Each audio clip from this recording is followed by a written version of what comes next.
Hello students, welcome to Mind in Brains. This is Anamika Singh. कैसे हैं आप सभी? मैं आशा करती हूँ कि आप सभी बहुत अच्छे होंगे और हाजिर हो चुके होंगे इस प्यारी से सेशन में, इस प्यारी सी वीडियो में, जहां मैं आज आप सभी के लिए लेकर आई हूँ हमारे फिजिक्स का क्लास 10th का एक चैप्टर जिसका नाम है प्रकाश परावर्तन तथा अपवर्तन। बच्चों को बड़ी वेट रहता है, इंतज़ार रहता है कि बस मैम जल्दी से वन शॉट रिवीजन लेकर आएँ, कंप्लीट चैप्टर रिवीजन लेकर आएँ। तो मैंने सोचा कि मैं लेकर आती हूँ आप सभी के लिए इसका एक कंप्लीट चैप्टर रिवीजन। बेटा ये 2 पार्ट में मैं आप सभी को कराने वाली हूँ क्योंकि ये वाला चैप्टर थोड़ा सा ज़्यादा क्या बड़ा है और मैं नहीं चाहती कि मेरे प्यारे प्यारे बच्चों को प्रॉब्लम हो। मैंने डिसाइड किया है कि ये वीडियो मैं आपको 2 पार्ट में प्रोवाइड कराने वाली हूँ। इसका पार्ट 1 ये रहा आप सभी के सामने, जहां हम बहुत सारी चीजें डिस्कस करेंगे। तो चलिए शुरुआत करते हैं आज के सेशन की। और इसे स्टार्ट करने के पहले मैं आप सभी को थोड़ी सी जानकारी देना चाहती हूँ हमारे इस प्यारे से चैनल के बारे में। बहुत ध्यान से सुनिएगा बेटा, यदि आप क्लास 6 से लेकर 12th में किसी भी क्लास में हैं, mind in brains Hindi medium channel पर आप अपने सब्जेक्ट की क्लासेस अटेंड कर सकते हैं। किसी भी क्लास को देखने के लिए आपको कोई कोर्स बिल्कुल भी परचेस नहीं करना है और ना ही किसी तरह की कोई पेमेंट करनी है, क्योंकि मैग्नेट ब्रेन्स प्रोवाइड कराता है क्वालिटी एजुकेशन, वो भी बिल्कुल फ्री ऑफ कॉस्ट। इसी के साथ मैं आपको बताना चाहती हूँ कि हम 5 स्टेट बोर्ड कवर कराते हैं, जैसे UP board, Bihar board, MP board, Rajasthan board, Delhi board. और बेटा हम जितनी भी चीज़ें कवर कराते हैं वो सब बेसिक से लेकर एडवांस लेवल तक लेकर चलते हैं और आप सभी के डाउट्स करते हैं सॉल्व। अब बात आती है सबसे इम्पॉर्टेंट कि मैम जो भी चीज़ें आप हमें पढ़ा रहे हैं और जो आप हमें पढ़ा चुके हैं, इन सब के हमें नोट्स कहाँ से मिलने वाले हैं। बेटा नोट्स की लिंक आपको नीचे मिल जाएगी डिस्क्रिप्शन बॉक्स में, वहाँ से आप ई नोट्स और ई बुक दोनों ही चीज़ें डाउनलोड कर सकते हैं। तो चलिए शुरुआत करते हैं आज के इस सेशन की। सबसे पहले तो भाई वीडियो को पहले ही लाइक कर देना है। क्या कर देना है? वीडियो को पहले ही लाइक कर देना है, वीडियो को पहले ही शेयर कर देना है। बात कुछ ऐसी है कि एक ओवरव्यू तो इस चैप्टर का बनता है कि मैम इसमें क्या क्या है। कुछ स्टूडेंट्स इसमें ऐसे भी होंगे जो अभी ये वन शॉट रिवीजन या कंप्लीट चैप्टर रिवीजन देख रहे होंगे, हो सकता है उन्होंने इसके पहले ये चैप्टर ना ही पढ़ा हो। बेटा जब भी किसी चैप्टर की स्टार्टिंग की जाती है सबसे पहले ये देखा जाता है कि इसमें कौन कौन सी चीजें प्रेजेंट है, यानी हम क्या क्या कवर करने वाले हैं। चैप्टर का नाम है लाइट, प्रकाश, और इसका परावर्तन और अपवर्तन यानी रिफ्लेक्शन एंड रिफ्रैक्शन आज हम जानेंगे। तो देखो सबसे पहले तो प्रकाश का परावर्तन यहाँ पे यही लिखा है ना, उसके भी पहले आ जाओ मैं तुमको लाइट के बारे में थोड़ा सा बताऊंगी। अभी मैं तुम्हें बताऊंगी कि भाई ये प्रकाश क्या होता है और फिर मैं तुम्हें बताऊंगी कि ये जो प्रकाश है ना बेटा, ये जो लाइट यानी कि प्रकाश है ना, या तो इसका क्या होगा, सुनते चलना, यहाँ पर तुम्हारा कॉन्सेप्ट भी क्लियर होगा और साथ ही साथ तुम्हें चीजें पता भी चलती चलेंगी। बेटा लाइट की अगर मैं बात करूं तो या तो इसका परावर्तन होगा या तो इसका अपवर्तन होगा। समझ पा रहे हो लाइट का क्या होता है? या तो इसका क्या होगा बेटा, परावर्तन। परावर्तन को हम इंग्लिश में क्या बोलते हैं? इसे हम इंग्लिश में रिफ्लेक्शन बोलते हैं। और या तो इसका क्या होगा बेटा, अपवर्तन होगा, और अपवर्तन को हम इंग्लिश में क्या बोलते हैं? रिफ्रैक्शन बोलते हैं। कोई कंफ्यूजन, कोई समस्या? मैंने क्या बोला, हम जानेंगे रिफ्लेक्शन के बारे में, या फिर मैंने क्या बोला, हम जानेंगे बेटा रिफ्रैक्शन के बारे में। मैम दोनों में कोई डिफरेंस होता है? जी हाँ बिल्कुल, 100% इनमें क्या होता है, डिफरेंस होता है। जब प्रकाश की किरण एक माध्यम से उसी माध्यम के सरफेस से टकराती है और जब प्रकाश की किरण उस माध्यम के सरफेस से उस माध्यम में किसी वस्तु पर या मिरर के सरफेस से टकराकर उसी माध्यम में वापस लौट जाती है प्रकाश की, इसी घटना को हम प्रकाश का क्या कहते हैं बेटा, अपवर्तन कहते हैं। क्या कहते हैं, सॉरी, इसी घटना को हम प्रकाश का क्या कहते हैं, परावर्तन। क्योंकि अपवर्तन का रूल थोड़ा सा डिफरेंट होता है, अपवर्तन यानी रिफ्रैक्शन का रूल थोड़ा अलग होता है। और वो क्या होता है भाई, रिफ्रैक्शन में 2 मीडियम की रिक्वायरमेंट होती है, यानी कि बेटा 2 माध्यम की जरूरत होती है। और वो 2 माध्यम कौन कौन से होते हैं? एक होता है रेरर मीडियम और एक होता है डेंसर मीडियम, यानी कि एक विरल माध्यम और एक होता है सघन माध्यम। अब बात ऐसी है कि समझ में आ गया ना थोड़ा थोड़ा सा। हम स्टार्टिंग ही चीजें करेंगे, इसी के साथ मैं आपको बताऊंगी अभी और अच्छे से। थोड़ा सा रुक जाओ, अभी मैं आपको बताऊंगी प्रकाश का अपवर्तन क्या होता है, प्रकाश का परावर्तन क्या होता है, ठीक है। और गोलीय दर्पण के बारे में हम जानेंगे भाई ये स्फेरिकल मिरर क्या होता है। क्या बोला मैंने आपसे कि स्फेरिकल मिरर क्या होता है, गोली दर्पण क्या होता है, और दर्पण गोली होते ना जी ना, ये समतल भी होते हैं। एक्चुअली में जो दर्पण है वो दो तरीके का होता है, एक समतल और एक गोलीय। और गोलीय दर्पण होते हैं बेटा दो तरीके के, एक होता है क्या अवतल और एक होता है उत्तल। मैं आपको गोलीय दर्पणों द्वारा प्रतिबिंब बनना सिखाऊंगी। मैं आपको किरण आरेखों का उपयोग करके गोलीय दर्पणों द्वारा प्रतिबिंब का निरूपण करना सिखाऊंगी। मैं आपको गोलीय दर्पणों द्वारा परिवर्तन के लिए चिन्ह परिपाटी सिखाऊंगी। ठीक है, इसी के साथ हम प्रकाश का अपवर्तन जानेंगे। क्या होता है प्रकाश का अपवर्तन वो पढ़ेंगे। कांच का आयताकार स्लैब से हम अपवर्तन जानेंगे और हम जानेंगे रिफ्रैक्टिव इंडेक्स यानी अपवर्तनांक क्या होता है। गोलीय लेंसों द्वारा अपवर्तन क्या होता है भाई, अब हम जैसे रिफ्लेक्शन में मिरर पढ़ रहे हैं, जब हम परावर्तन में दर्पण पढ़ रहे हैं, वैसे ही जब हम रिफ्रैक्शन में जाएंगे ना बेटा, वहां हमें लेंस के बारे में पढ़ना होगा। किसके बारे में, लेंस के बारे में। और लेंसों के द्वारा इमेजेस कैसे बनती है, वेरी इंपॉर्टेंट। किरण आरेखों का उपयोग करके लेंसों से प्रतिबिंब बनना सीखेंगे। ठीक है भाई, सीख जाएंगे, मैम है सामने, इजी से इजी वे में मैम आपको लेंस के थ्रू कैसे इमेजेस बनती है वो सिखाएंगे। भाई गोलीय लेंसों के लिए चिन्ह परिपाटी जानेंगे हम, कहाँ पर पॉजिटिव साइन आना चाहिए, कहाँ नेगेटिव आना चाहिए, कहाँ पर अगर ऊंचाई पे जाएंगे तो क्या होगा, नीचे की तरफ क्या होगा, मतलब मल्टीपल चीजें सबके बारे में जानेंगे। लेंस का फॉर्मूला क्या होता है, मैग्निफिकेशन आवर्धन क्या होता है, और भाई लेंस की क्षमता के बारे में भी तो जानना होगा ना कि लेंस की क्षमता क्या होती है। सो बस यही हमारा एक छोटा सा ओवरव्यू था जो मैंने आप सभी को दिया है। थोड़ा सा देखो, अभी गिरता थोड़ा सा पेशेंस रखो। अब बस इस सेशन को एंड तक देखो, पेपर देने जा रहे हो ना, जल्दी बताओ पेपर देने जा रहे हो ना, तो बस थोड़ा सा पेशेंस से देखो, ये आपको सारी चीजें भी समझ में आ जाएंगी। ठीक है, चलिए तो भाई आगे हम आते हैं। सबसे पहले एक पॉइंट को समझने कि प्रकाश का परावर्तन क्या होता है। सो प्रकाश के परावर्तन की ये रही परिभाषा, इसे ध्यान से सुनेंगे, ध्यान से समझेंगे, और अगर बोर्ड में आ जाता है, बोर्ड में अगर एक्सप्लेन करने को आ जाए, भाई एक्सप्लेन क्या लिखने के लिए आ जाए, तो क्या बताओगे कि प्रकाश का परावर्तन क्या है। प्रकाश की किसी चिकनी व पॉलिशदार सतह से टकराकर वापस उसी माध्यम में लौटने की घटना को ही हम क्या बोलते हैं, रिफ्लेक्शन ऑफ लाइट यानी कि प्रकाश का परावर्तन बोलते हैं। हमने क्या देखा कि भाई प्रकाश के किसी चिकनी व पॉलिशदार सतह से टकराकर वापस उसी माध्यम में लौटने की जो घटना होती है वही क्या कहलाती है, प्रकाश का परावर्तन कहलाती है। मैम हमें कैसे पता चलेंगी इसमें कौन कौन सी किरणें होती हैं, कौन कौन से एंगल यानी कि कोण बनते हैं। तो सुनो, सबसे पहले तो मैं तुम्हें कुछ चीजें बताती हूँ। जैसे ये हमने यहाँ पर ऐसे बनाया एक सरफेस, चिकनी पॉलिशदार सतह यही बोली थी ना, और मैंने बेटा इसे यहाँ से क्या कर दिया है, पॉलिश। तुम लोग भी यही करो, तुम लोग भी इसे ऐसे ही बनाओगे। और बीच से मैंने किसे उठा लिया है बेटा, सो मैंने यहाँ पर उठाया है नॉर्मल यानी कि अभिलंब को। अभी मैं इसका नाम दूंगी, ये हमारा नॉर्मल यानी अभिलंब होता है, हिंदी में इमेजिनरी होता है, काल्पनिक होता है। ठीक है, सो बेटा होता ये है कि जो प्रकाश की किरण है वो आती है ऐसे इस सरफेस यानी इस सतह से टकराती है, इस पॉलिशदार चिकनी सतह से टकराती है और फिर इसी माध्यम में वापस लौट जाती है। प्रकाश के इसी माध्यम में वापस लौटने की इस घटना को ही हम क्या कहते हैं, प्रकाश का परावर्तन कहते हैं। अब ध्यान से सुनेंगे बेटा, आप क्या सुनेंगे कि ये आपकी कौन सी किरण थी, तो भैया ये थी आपकी आपतित किरण। कौन सी किरण थी बेटा ये, ये थी इंसिडेंट रे यानी कि आपतित किरण।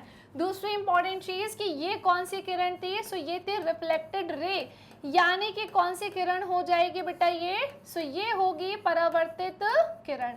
कोई कंफ्यूजन, कोई समस्या। ये थी हमारी आपतित किरण और ये थी हमारी परावर्तित किरण, यानी ये है हमारी इंसिडेंट रे और ये क्या है, रिफ्लेक्टेड रे। ठीक है, इसी के साथ मैं आपको बताना चाहती हूँ कि ये नॉर्मल के साथ क्या बनाती है, एक एंगल यानी कि कोण बनाती है। और हमारी ये जो किरणें एंगल के साथ जो कोण बनाती है इसे पता है हम क्या बोलते हैं, एंगल ऑफ इंसिडेंट यानी आपतन कोण, और ये हमारा क्या होता है, परावर्तन कोण होता है। ठीक है, तो जल्दी से मैं इसकी नेमिंग कर देती हूँ। ये हमारा कौन सा कोण होगा बेटा, तो ये है हमारा आपतन कोण, वेरी इंपॉर्टेंट। और ये हमारा कौन सा कोण होगा, तो ये है बेटा हमारा परावर्तन कोण।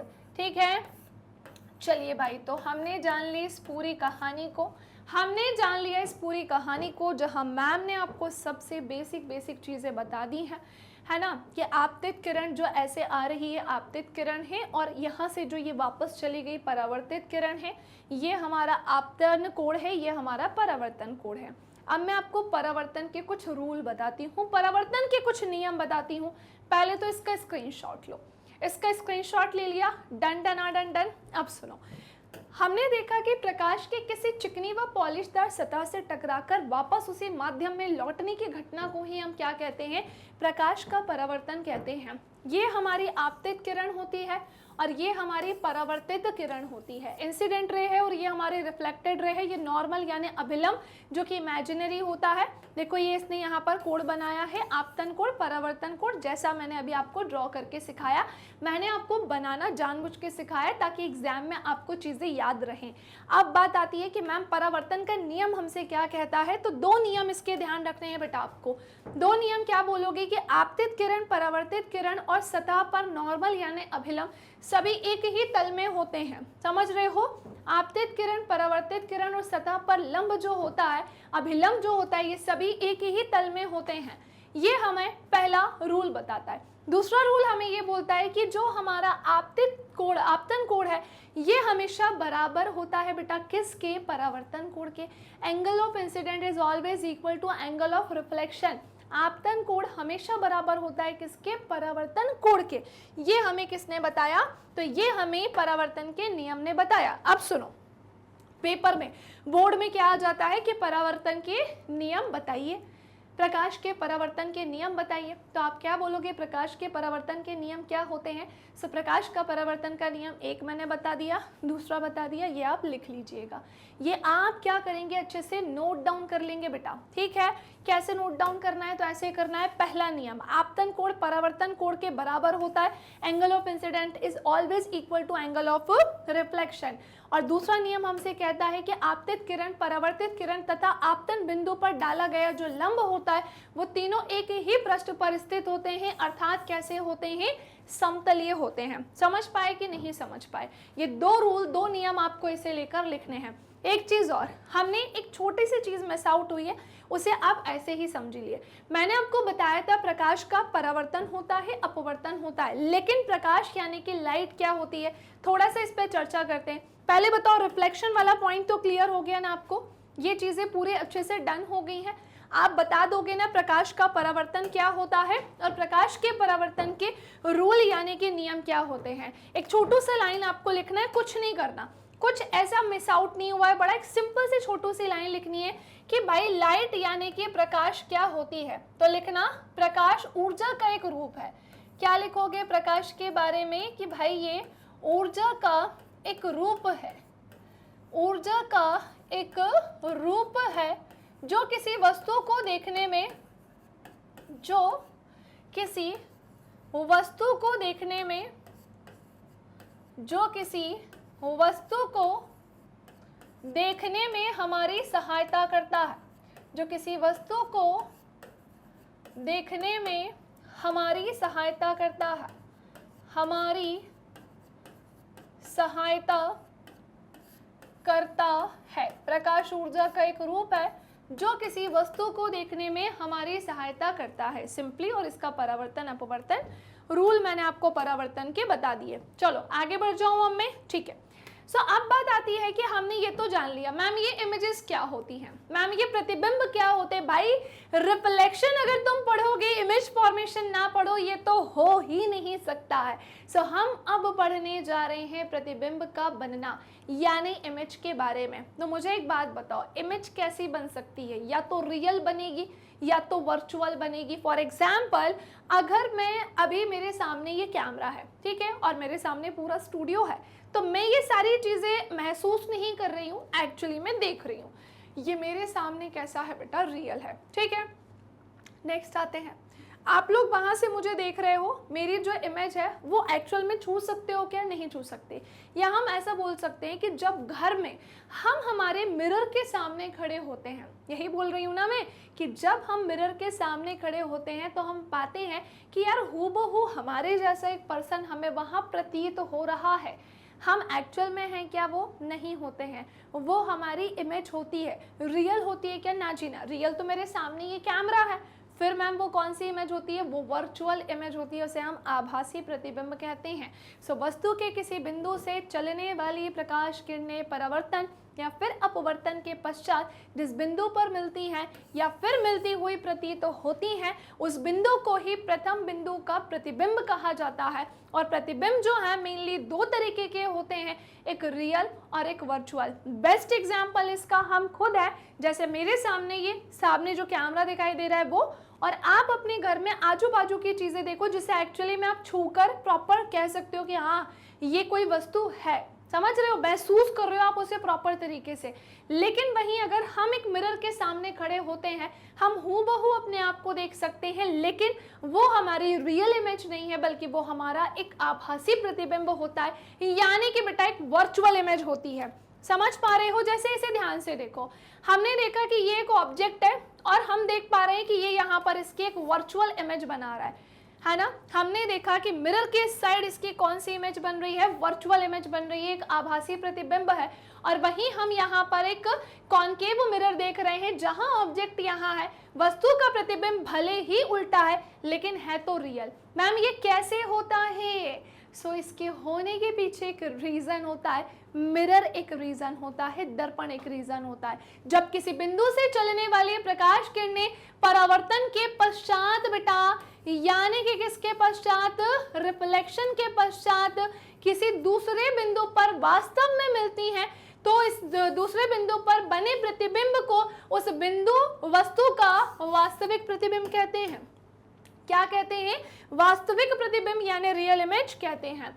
फिर मैम वर्चुअल आभासी प्रतिबिंब क्या होता है? जब किसी बिंदु वस्तु से चलने वाली प्रकाश किरणें परावर्तन के पश्चात किसी दूसरे बिंदु पर वास्तव में नहीं मिलती है, परंतु दूसरे बिंदु से आती हुई प्रतीत होती हैं, तो इस बिंदु पर बने प्रतिबिंब को उस बिंदु वस्तु का आभासी प्रतिबिंब कहा जाता है। सो ये रहा ऑब्जेक्ट, ये रहा प्लेन मिरर, ये रही उसकी वर्चुअल इमेज, ये रहा ऑब्जेक्ट, ये रहा कॉनकेव मिरर, ये रही उसकी रियल इमेज।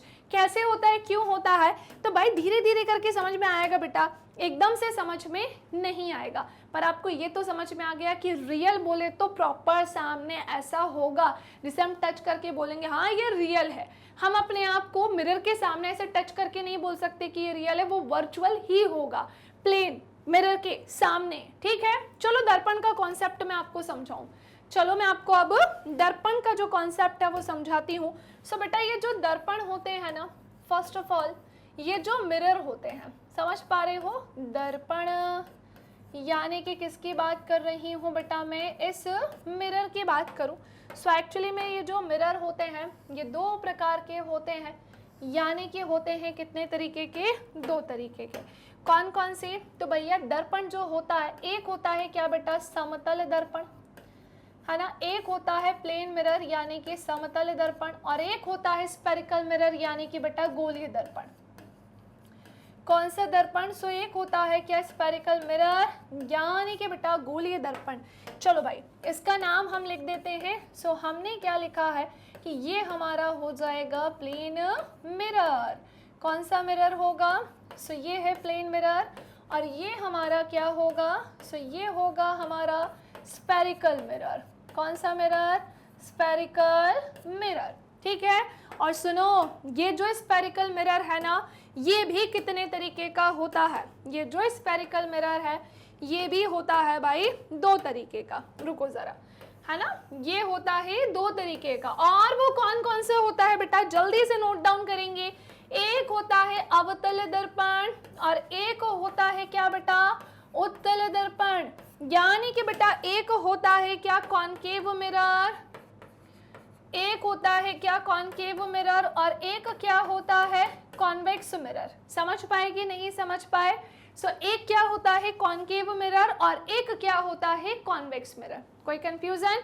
तो हमने देखा ये रहा प्लेन मिरर यानी समतल दर्पण और ये रहा स्फेरिकल मिरर यानी गोलीय दर्पण, जो कि एक अवतल और एक क्या होता है उत्तल। और इन सब में क्या है डिफरेंस? रुको रुको रुको रुको, यही इनके कॉन्सेप्ट बता दूं। और कॉन्सेप्ट क्या है तो इधर देखो। सबसे पहले तो ये जानो कि ये जो कॉनकेव मिरर होता है ये कुछ ऐसा होता है बेटा, और ये जो कॉन्वेक्स होता है ये कुछ ऐसा होता है। इसकी ये वाली साइड हमेशा कैसी होती है बेटा? पॉलिश होती है। समझ पा रहे हो? ये वाली साइड क्या है? पॉलिश है। और इसकी ये वाली साइड हमेशा अंदर से कैसी होती है? पॉलिश होती है। ठीक है, अब सुनो, लाइट रेस आती है ऐसे और कन्वर्ज हो जाती है। इसकी लाइट रेस ऐसी आती है, कन्वर्ज होता है। कन्वर्जिंग होने का काम कौन करता है? अवतल दर्पण। ऐसे ही लाइट रेस यहाँ आकर डाइवर्ज होने का जो काम कर रही हैं, यहाँ आकर फैलने का जो काम कर रही हैं, वो कहाँ पर होता है? कॉन्वेक्स मिरर में होता है, यानी कि उत्तल दर्पण में होता है। सबसे पहले तो लेंस मिरर के ऑपोजिट होते हैं बेटा। जो लेंस है ना वो दर्पण के कैसे होते हैं? विपरीत होते हैं, इस बात का ध्यान रखना है ना। तो हमने जान लिया अवतल कॉनकेव के बारे में, उत्तल कॉन्वेक्स के बारे में। कोई कंफ्यूजन नहीं है ना? चलो, तो ये आपको कन्वर्जिंग डाइवर्जिंग का कॉन्सेप्ट याद रखना है। अभी सबकी जरूरत पड़ेगी। हम देखेंगे अवतल दर्पण से प्रतिबिंब कैसा बनता है और हम जानेंगे उत्तल दर्पण से प्रतिबिंब कैसा बनता है। सो यदि किसी चिकने पारदर्शी माध्यम तल के एक पृष्ठ पर कलई अथवा लाल ऑक्साइड का लेप करके पृष्ठ को परावर्तक पृष्ठ बना दिया जाए तो यह निकाय क्या कहलाता है? दर्पण कहलाता है। सबसे पहले तो ये मिरर दर्पण जो है ये गोले का हिस्सा होता है बेटा। ये क्या होता है? एक स्फीयर का पार्ट होता है, यानी कि एक इसका एक हिस्सा ही एक गोले का हिस्सा होता है और ये लगभग संपूर्ण प्रकाश का परावर्तन कर देता है। बिल्कुल। और आकृति के अनुसार ये जो दर्पण है वो दो तरीके के होते हैं, एक होता है प्लेन मिरर और एक होता है स्फेरिकल। गलती से भी ये मत कहना कि मैम जो मिरर होते हैं ना ये कॉनकेव होते हैं, कॉन्वेक्स। भाई होते हैं, लेकिन पहले आपको बताना होगा कि एक है प्लेन मिरर और दूसरा क्या है भैया? Spherical mirror. कोई कंफ्यूजन, कोई समस्या? तो शुरुआत करते हैं इस पिक्चर की, शुरुआत करते हैं इस कहानी की, जो कि ये रही आप सभी के सामने। ये रहा एक प्लेन मिरर जिसके वस्तु का प्रतिबिंब जो है आपको यहाँ देखने को मिल रहा होगा। ये रही वस्तु। मिरर को कुछ इस तरीके से रखा गया है, आप देख पा रहे होंगे अलग अलग स्थान पे वस्तु का प्रतिबिंब दिखाई दे रहा है। दे रहा है ना? वो तो ऐसे रखा है इसलिए अलग अलग प्लेसेस पे दिख रहा है, लेकिन तिरछा है, आड़ा है, उल्टा है, ऐसा कुछ है। एक बात बताओ, कभी तुम अपनी इमेज प्लेन मिरर के सामने देखते हो? मैं कुछ नहीं बोल रही हूँ, मैं तुम्हें प्रैक्टिकल लाइफ के एग्जांपल दे रही हूँ कि तुम कभी अपनी इमेज जो है भाई मिरर के सामने देखते हो, तुम अपने आप को उल्टा पाते हो क्या? नहीं ना, तुम अपने आप को कैसा देखते हो? बिल्कुल सीधा। राइट, यही होता है ना, क्योंकि प्लेन मिरर की कहानी ही यही है। ऐसा नहीं है कि तुम छोटा देखोगे अपने आप को, तुम इतने बड़े खड़े हो, मिरर भी बड़ा है और तुम दिख रहे हो अपने आप को छोटू से, उल्टे से, मोटू से। ऐसा नहीं होता है, प्लेन मिरर में ऐसी इमेजेस नहीं बनती है। सो पहली बात तो अगर बाई चांस एग्जाम में आ गया कि समतल दर्पण को समझाइए बेटा, अगर एग्जाम में आ गया कि प्लेन मिरर को समझाएं यानी समतल दर्पण को समझाएं, तो क्या बोलोगे? ऐसे दर्पण जिनका परावर्तक पृष्ठ कैसा होता है? समतल होता है, उसी को हम क्या बोलते हैं? सो वही कहलाता है समतल दर्पण। समझ पाए कि नहीं समझ पाए? तो हमने क्या जाना? हमने ये जाना कि ऐसे दर्पण जिनका परावर्तक पृष्ठ कैसा होता है? प्लेन होता है, उसी को ही हम क्या बोलेंगे भाई? स्फेरिकल प्लेन मिरर बोलेंगे। अब समतल दर्पण के द्वारा जो इमेज बनती है ना उसकी कुछ प्रॉपर्टी है। जैसे पहली, समतल दर्पण द्वारा प्रतिबिंब कैसा होता है? हमेशा आभासी और सीधा। Very important. आप अपनी ही इमेज अगर प्लेन मिरर के सामने देखते हो तो एक्चुअल में आप अपने आप को पाते हो क्या? नहीं। आप क्या देखते हो कि आपकी जो इमेज है भाई वो कैसी है? वर्चुअल है ना बेटा? कैसी है? वर्चुअल है। ऐसा पॉसिबल है कि जब आप अपने आप को मिरर के सामने देख रहे हो भाई, कहीं जाने के लिए तैयार हुए हैं बिल्कुल सज धज के, और जैसे ही मिरर के सामने खड़े हुए हम अपनी उल्टी इमेज पाते हैं, तो आप क्या कहोगे? नहीं मैम, ऐसा नहीं होता है, हम तो अपने आप को इरेक्ट यानी सीधा ही पाते हैं। समतल दर्पण द्वारा बने प्रतिबिंब का आकार वस्तु के आकार के बराबर होता है। आपके सामने जीता जागता उदाहरण ही ये रहा। हमने देखा ऑब्जेक्ट हमारा इतना बड़ा है तो उसकी जो इमेज हमें बनती हुई शो हो रही है, प्रतीत हो रही है, उसका साइज भी कैसा है, इसी की इक्वल ही है, उसका साइज भी इसी के समान ही है। सो हमने देखा कि यहाँ इसकी इमेज कैसी बन गई है, वर्चुअल, यानी इसका प्रतिबिंब कैसा बन गया है, आभासी। कोई कंफ्यूजन, कोई समस्या? तो हमने जान लिया। अगर प्रॉपर्टी लिखने को आ जाए बेटा, समतल दर्पण के बारे में बोल दे कि दीर्घ उत्तरीय में आंसर दे दिया, क्वेश्चन दे दिया कि लिखो इसे, क्या होता है समतल दर्पण, तो सब लिख मारना। पहले तो इसकी डेफिनेशन लिख देना और इसके कुछ गुण लिख देना कि समतल दर्पण के द्वारा जो इमेज बनती है भाई वो वर्चुअल बनती है और इरेक्ट यानी सीधी बनती है, और इसका आकार जो होता है वो बने प्रतिबिंब का आकार वस्तु के बराबर ही होता है, वस्तु के आकार के बराबर ही होता है। अब प्रतिबिंब जो है वो दर्पण से उतनी ही डिस्टेंस के दूरी पर बनता है, उतनी ही दूरी पीछे बनता है जितनी की वस्तु दर्पण के आगे होती है। पहला पॉइंट तो ये। दर्पण में प्रतिबिंब में पार्श्व परिवर्तन उत्पन्न हो जाता है। समतल दर्पण की फोकस दूरी भी क्या होती है, और इन्फिनिटी यानी कि अनंत, ये भी क्वेश्चन आता है। कभी कभी ऐसा होता है कि एमसीक्यूज वाले सेक्शन में से क्वेश्चन आ जाते हैं। तो हमने क्या देखा कि भाई समतल दर्पण की जो फोकस दूरी है वो क्या होती है, इन्फिनिटी यानी कि अनंत होती है। समतल दर्पण के उपयोग बता दो भाई। यूजेज ऑफ प्लेन मिरर कहाँ करते हो, चेहरा देखने के लिए इसका यूज करते हो।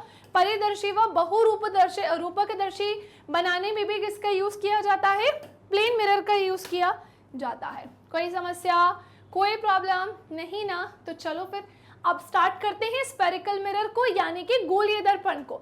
समझ पा रहे हो? पहले तो सारे बच्चे मुझे यहाँ तक कमेंट करके बताएंगे क्या आप सभी को इतना जो मैंने अभी पढ़ाया है वो यहाँ तक समझ में आ गया, आपके ब्रेन में बैठा, आपको चीज़ें क्लियर हुई? यस और नो, हाँ या ना? जल्दी से बोल दो बेटा, जल्दी से बोल दो कि आपको चीज़ें यहाँ पर क्लियर हुई, नहीं हुई तो वो भी बता दो ताकि मैं कमेंट सेक्शन में तुम्हें रिप्लाई दे सकूँ, और अगर हो गई तो वो भी बता दो। नाउ स्टार्ट करते हैं हम गोलीय दर्पण यानी स्फेरिकल मिरर से, ठीक है?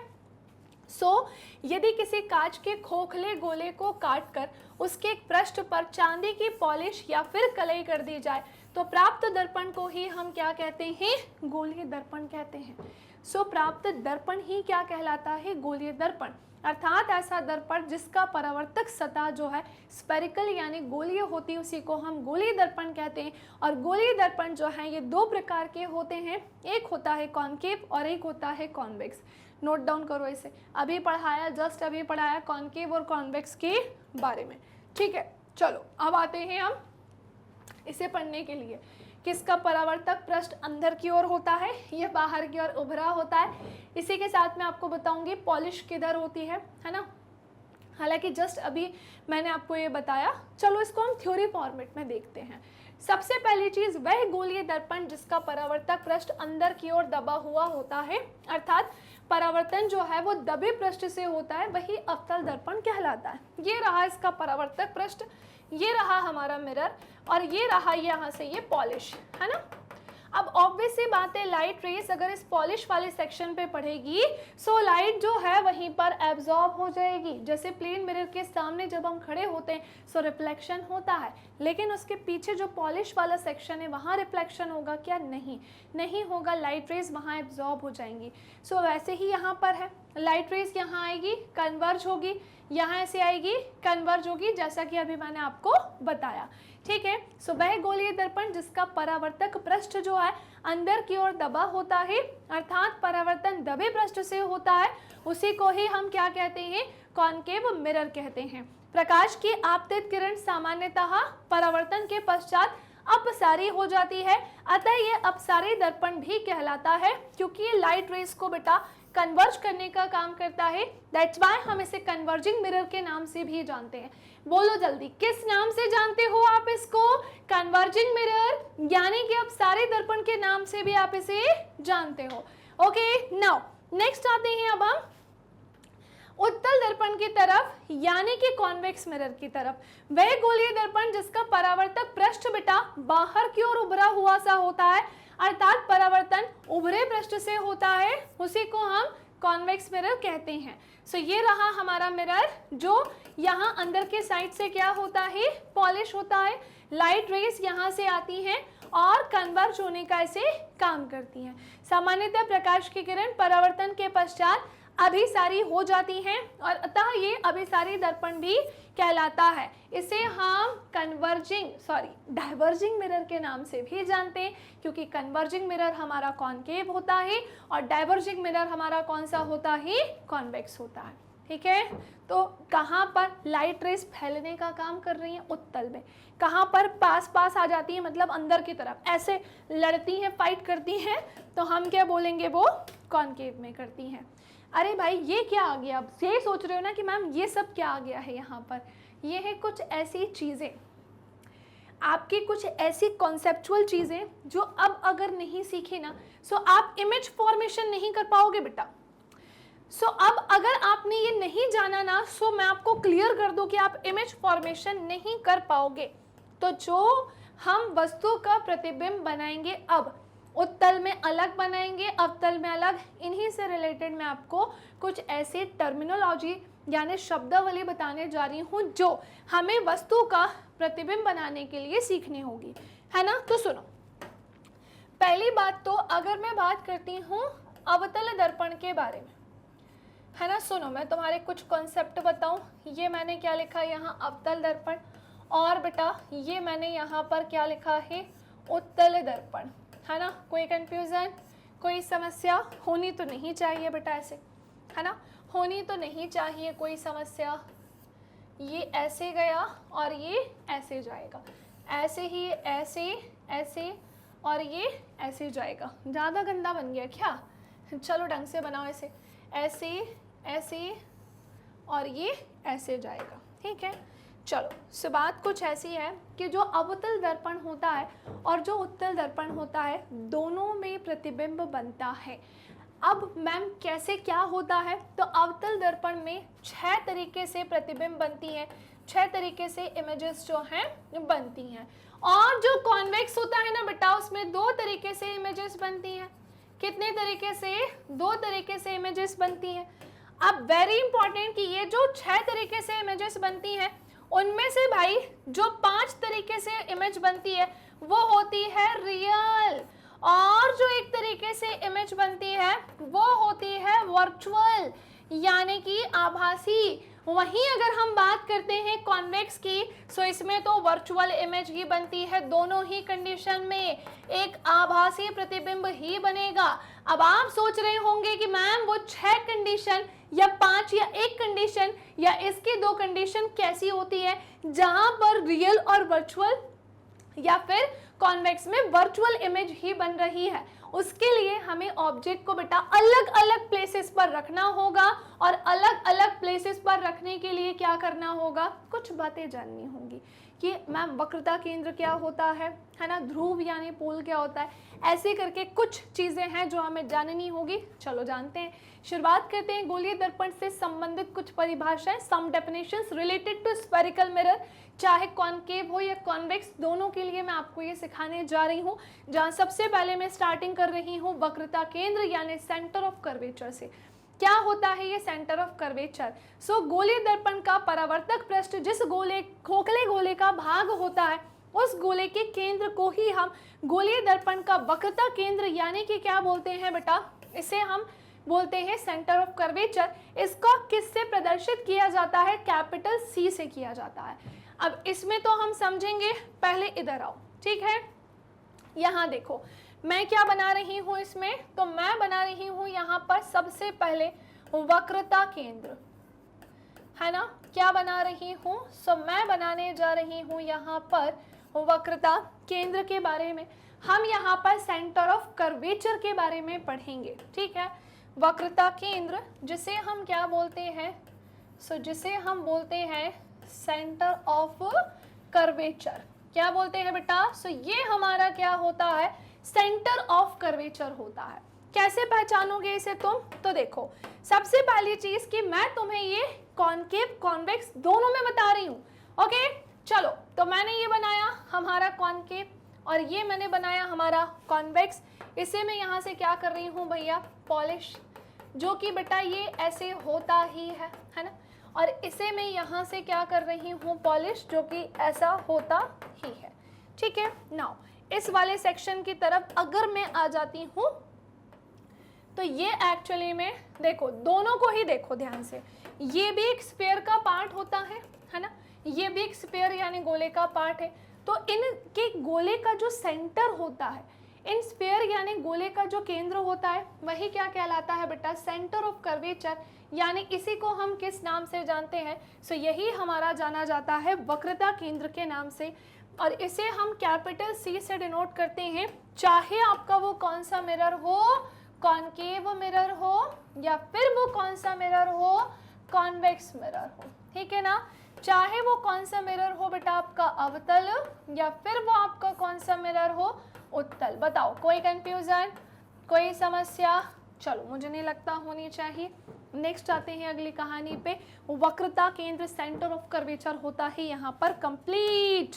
इसमें कहाँ है, तो ये रहा हमारा मिरर है ना, और इसका जो सेंटर वाला कॉनकेव ही है, वो देखो यहाँ से ये पॉलिश है। ठीक है, तो हमने क्या देखा, इसका जो ये वाला सेंटर है, जो इस स्फीयर का, इस गोले का हिस्सा है, यही हमारा क्या होगा बेटा, वक्रता केंद्र यानी कि सेंटर ऑफ कर्वेचर। नाउ अब हम दो चीजें जानते हैं, रेडियस ऑफ कर्वेचर और पोल ऑफ मिरर, यानी कि हम वक्रता त्रिज्या और दर्पण का ध्रुव इसी सेक्शन में जानते हैं ताकि हम इमेजेस बनाना सीख सके। So ma'am radius of curvature क्या होता है? रेडियस ऑफ कर्वेचर हमारे स्फीयर की रेडियस होती है। हमारा ये जो गोला है ना, उसी की ये क्या होती है बेटा, रेडियस होती है। देखो भाई, सो गोलीय दर्पण का परावर्तक पृष्ठ जिस खोखले गोले का भाग होता है ना बेटा, उस गोले की त्रिज्या को ही हम उस गोलीय दर्पण की क्या बोलते हैं, वक्रता त्रिज्या, जिसे हम किससे समझते हैं, किससे प्रदर्शित करते हैं, कैपिटल आर से। तो अब हमारा जो वक्रता त्रिज्या है वो कहाँ होगी, सो यहाँ से लेकर यहाँ तक की जो त्रिज्या है वही क्या कहलाएगी, गोले की त्रिज्या ही इसकी वक्रता त्रिज्या होती है। सो गोलीय दर्पण का परावर्तक पृष्ठ जिस खोखले गोले का बेटा भाग होता है ना, उस गोले की त्रिज्या को ही हम उस गोलीय दर्पण की वक्रता त्रिज्या कहते हैं, जिसे हम कैपिटल आर से प्रदर्शित करते हैं। सो ये रहा हमारा ये वाला जो हमारा सेक्शन है, हिस्सा है, यही हमारी क्या है, सो यही हमारी है वक्रता त्रिज्या, है ना। जो इस गोले की त्रिज्या होगी वही इसकी क्या होगी, वक्रता त्रिज्या। मैम फिर पोल कहाँ होगा, सो गोलीय दर्पण के परावर्तक पृष्ठ के मध्य बिंदु को ही हम दर्पण का ध्रुव यानी कि पोल कहते हैं। ये रहा जो हमारा दर्पण है ना, उसका सेंटर ही एक्चुअली में क्या कहलाता है, सो उसका सेंटर ही कहलाता है दर्पण का ध्रुव, जिसे हम किससे डिनोट करते हैं, कैपिटल पी से। तो ये रहा हमारा क्या, कॉनकेव मिरर, इसका सेंटर ही क्या होगा, कैपिटल पी यानी कि पोल, है ना। यही इसका क्या होगा, कैपिटल पी यानी कि पोल। कोई कंफ्यूजन, चाहे उत्तल हो चाहे अवतल हो, समझ पा रहे हो ना बेटा आप सभी। चलो सो मैम ने आपको अभी तीन चीजें बताई। कितनी चीजें, तीन चीजें। सबसे पहले मैम ने क्या बताया कि भाई सेंटर ऑफ कर्वेचर क्या है, वक्रता केंद्र क्या है। फिर मैम ने बताया रेडियस ऑफ कर्वेचर क्या है, यानी वक्रता त्रिज्या क्या है। और फिर मैम ने आपको बताया कि पोल ऑफ मिरर यानी दर्पण का ध्रुव क्या है। नाउ नेक्स्ट आते हैं अब हम प्रिंसिपल एक्सिस की तरफ, यानी कि बेटा मुख्य अक्ष की तरफ। देखो मुख्य अक्ष क्या होता है, देखो सिंपली मैं तुम्हें बताऊं, ये रहा वो मुख्य अक्ष, है ना। ये यहाँ से सीधी काल्पनिक रेखा होती है, ये सीधी काल्पनिक रेखा है जो कर्वेचर यानी वक्रता केंद्र से होती हुई पोल से गुजर जाती है ना। जो वक्रता केंद्र से होती हुई कहाँ से गुजर जाती है, पोल से गुजर जाती है। कोई कंफ्यूजन, तो सीधी काल्पनिक इस रेखा को ही हम प्रिंसिपल एक्सिस यानी कि क्या बोलते हैं, मुख्य अक्ष। सो गोलीय दर्पण के ध्रुव तथा वक्रता केंद्र को मिलाने वाली सीधी रेखा गोलीय दर्पण का प्रिंसिपल एक्सिस मुख्य अक्ष कहलाती है। अब इसी के साथ आते हैं अपर्चर ऑफ मिरर, दर्पण का द्वारक क्या है, अरे भाई ये रहा दर्पण का द्वारक, इसी को बोलते हैं हम दर्पण का द्वारक। सो गोलीय दर्पण के परावर्तक पृष्ठ के व्यास को हम दर्पण का द्वारक कहते हैं। चित्र में इसे AB के द्वारा प्रदर्शित किया गया है, सो ये क्या हो जाएगा बेटा, द्वारक होगा। ठीक है, चलो नेक्स्ट मैम प्रिंसिपल फोकस क्या होता है, चलो जानते हैं क्या होता है। देखो बेटा क्या है ना, इस एक वीडियो में हर वो चीज तुम्हारी कवर हो जाएगी तो तुमने कभी सोची होगी कि एक ऐसा वीडियो मिल जाए जहां पर सारे कॉन्सेप्ट क्लियर हो जाए। सो तुम्हारी एनसीईआरटी को ना पूरा निचोड़ करके ये पूरा तैयार किया गया है ताकि तुम सबके बोर्ड में एक अच्छा स्कोर हो सके, ताकि तुम बोर्ड में याद करो कि भाई अनामिका मैम ने पढ़ाया था और इतना गजब पढ़ाया था कि हमें सीधी चीज़ें यहाँ पर एग्जाम में देखने को मिली। और मैं चाहती हूँ कि ऐसा ही तुम लोग करो, ठीक है। सो प्रिंसिपल एक्सिस नहीं, प्रिंसिपल फोकस, मुख्य फोकस क्या होता है? तो देखो, गोलीय दर्पण के मुख्य अक्ष के समांतर आने वाली प्रकाश की किरणें गोलीय दर्पण से परावर्तन के पश्चात मुख्य अक्ष के जिस पॉइंट यानी बिंदु पर मिलती है या फिर मिलती हुई प्रतीत होती है, उस बिंदु को ही हम दर्पण का मुख्य फोकस अथवा क्या कहते हैं भाई, फोकस कहते हैं। इसे हम कैपिटल एफ से प्रदर्शित करते हैं, है ना। देखो, ये ऐसी प्रकाश की किरण आई, ऐसे गई, ऐसी आई, ऐसे गई, यही सेक्शन क्या कहलाएगा? सो इसी सेक्शन को हम क्या कहते हैं बेटा? फोकस। ये कर्वेचर है, ये पोल है, ठीक है। अब इसमें क्या होता है, लाइट रेस ऐसी आई, डाइवर्ज आई, ऐसी हुई, डाइवर्ज हुई, है ना, ऐसे पैरेलली, और फिर ये क्या हुई, ऐसी, और इस पॉइंट पे ये मिले, यही इसका क्या कहलाता है? फोकस कहलाता है, ठीक है। तो हमने देख लिया कि मुख्य फोकस यानी प्रिंसिपल फोकस क्या होता है। सो बेटा कभी इसकी परिभाषा, और हाँ, इसे हम कैपिटल एफ से प्रदर्शित करते हैं। सो गोलीय दर्पण के मुख्य अक्ष के समांतर आने वाली प्रकाश की किरणें गोलीय दर्पण से परावर्तन के पश्चात मुख्य अक्ष के जिस बिंदु पर मिलती है या फिर मिलती हुई प्रतीत होती है, उस बिंदु को ही हम दर्पण का मुख्य फोकस या फिर फोकस कहते हैं। नाउ अब अवतल दर्पण से परावर्तित किरणें फोकस पर वास्तव में मिलती हैं। जैसा कि अभी हमने देखा, अवतल दर्पण के लिए फोकस कैसा होता है? रियल होता है। देखो ना, यहाँ पर ये एक्चुअली में मिली, हमें दिखा, प्रॉपर फोकस दिखा ना। वहीं अगर मैं बात करूं कि उत्तल दर्पण से परावर्तित किरणें फोकस एफ से आती हुई प्रतीत होती हैं, अर्थात उत्तल दर्पण के लिए फोकस कैसा होता है? वर्चुअल यानी कि आभासी। ये अभी हमने जाना कि हाँ, इसमें कैसा होता है, ये वर्चुअल यानी कि आभासी होता है। समझ पाए कि नहीं समझ पाए? कैसा वर्चुअल आभासी, वो अभी हमने यहाँ पर जाना। नेक्स्ट आते हैं, फोकस दूरी क्या होती है? हमारा पोल से लेकर कर्वेचर के बीच क्या था? सो पोल से लेकर कर्वेचर के बीच की जो दूरी थी, पूरी डिस्टेंस, जिसे हमने कर्वेचर, सेंटर ऑफ कर्वेचर बोला था, और जिसको हमने रेडियस ऑफ कर्वेचर, है ना, वक्रता त्रिज्या नाम दिया था, उसी का हाफ हमारी क्या कहलाती है? फोकल लेंथ यानी फोकल दूरी कहलाती है। सो गोलीय दर्पण के ध्रुव तथा मुख्य फोकस के बीच की दूरी को ही हम दर्पण की फोकस दूरी यानी फोकल लेंथ कहते हैं। इसे किससे प्रदर्शित किया जाता है? तो इसे हम बेटा स्मॉल एफ से प्रदर्शित करते हैं। किससे? स्मॉल एफ से प्रदर्शित करते हैं। ये रही वो, इधर देखो, अब जगह बची नहीं है, बस थोड़ा मेरी भावनाओं को समझो। अभी एक बार वापस से पूरा समझाऊंगी। ये है तुम्हारा स्मॉल एफ, ये है तुम्हारा स्मॉल एफ। समझ पाए कि नहीं समझ पाए? ठीक है, तो देखो, गोलीय दर्पण के ध्रुव तथा मुख्य फोकस के बीच की दूरी को ही दर्पण की फोकस दूरी कहते हैं और इसे स्मॉल एफ से प्रदर्शित किया जाता है। यदि दर्पण का द्वारक छोटा होता है तो small F is equals to capital R upon में 2, अर्थात गोलीय दर्पण का मुख्य फोकस ध्रुव तथा दर्पण की वक्रता त्रिज्या का मध्य बिंदु होता है। अब यहाँ पर आ गई है वस्तु का प्रतिबिंब बनाने की कहानी, पर इसके पहले चलो थोड़ा सा इसे हम और एक बार देखते हैं। एक ही मिरर, एक ही दर्पण में मैं इसका पूरा कॉन्सेप्ट आपको बताती हूँ। सो बेटा आपको करना ये है, मैंने बनाया ये हमारा अवतल दर्पण, है ना, ज़्यादा अच्छा बन गया क्या? इसको ऐसे बनाओ और इसे ऐसे बनाओ, ठीक है। हमने इसे यहाँ से क्या कर दिया है? पॉलिश कर दिया। हमने इसे यहाँ से क्या किया? पॉलिश। और हमने यहाँ से इसे क्या किया है? पॉलिश। ये यहाँ से ऐसा क्या हुआ है? पॉलिश हुआ। ये हमारा क्या है? Centre of curvature. ये इसका क्या है? Centre of curvature. ये इसका पोल, ये इसका पोल, ये इसका फोकस, ये इसका फोकस।